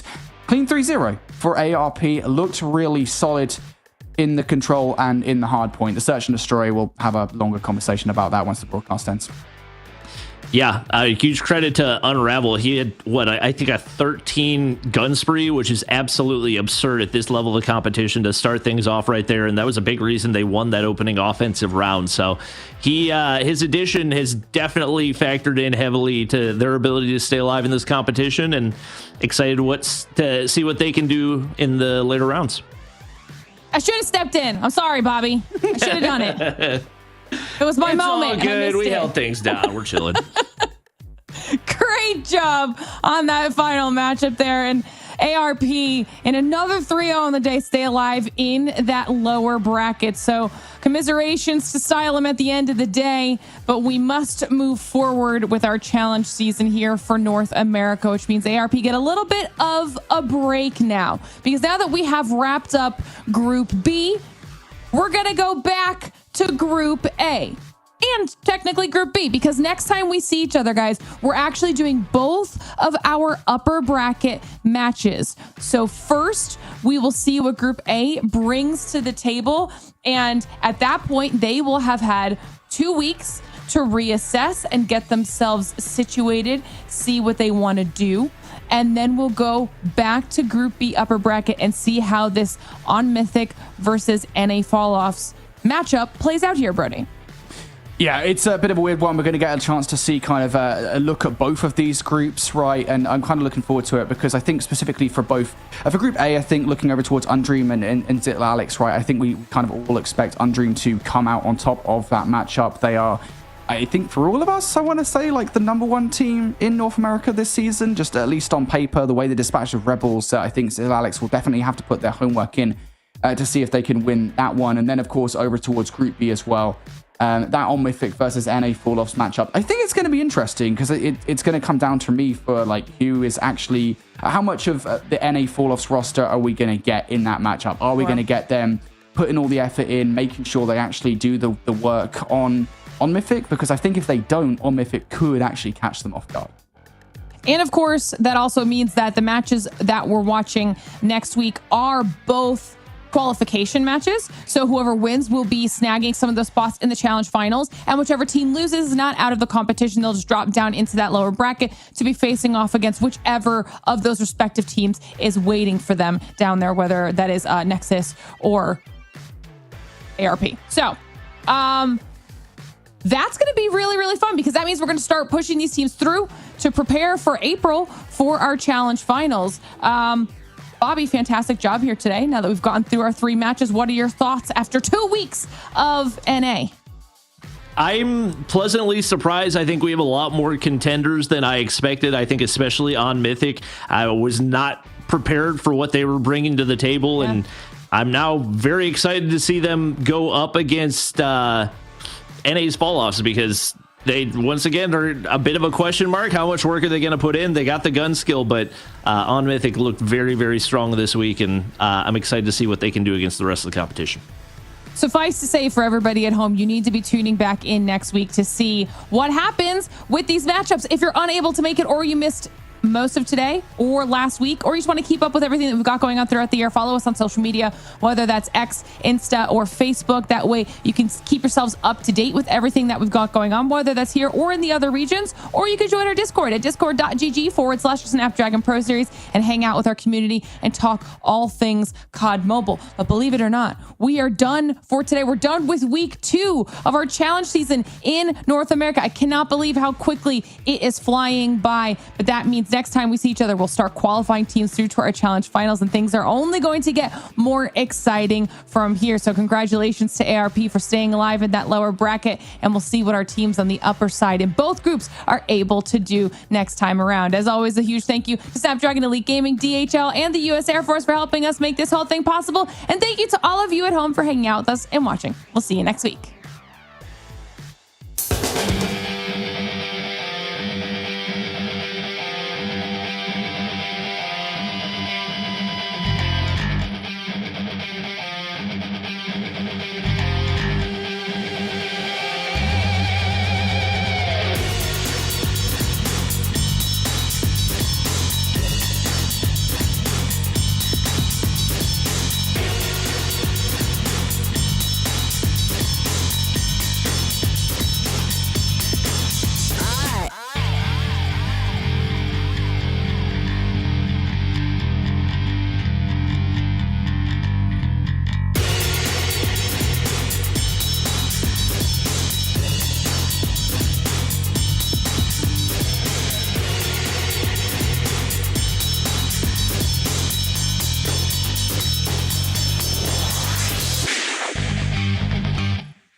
The Snapdragon Pro Series is brought to you by Snapdragon Elite Gaming, DHL, and the United States Air Force.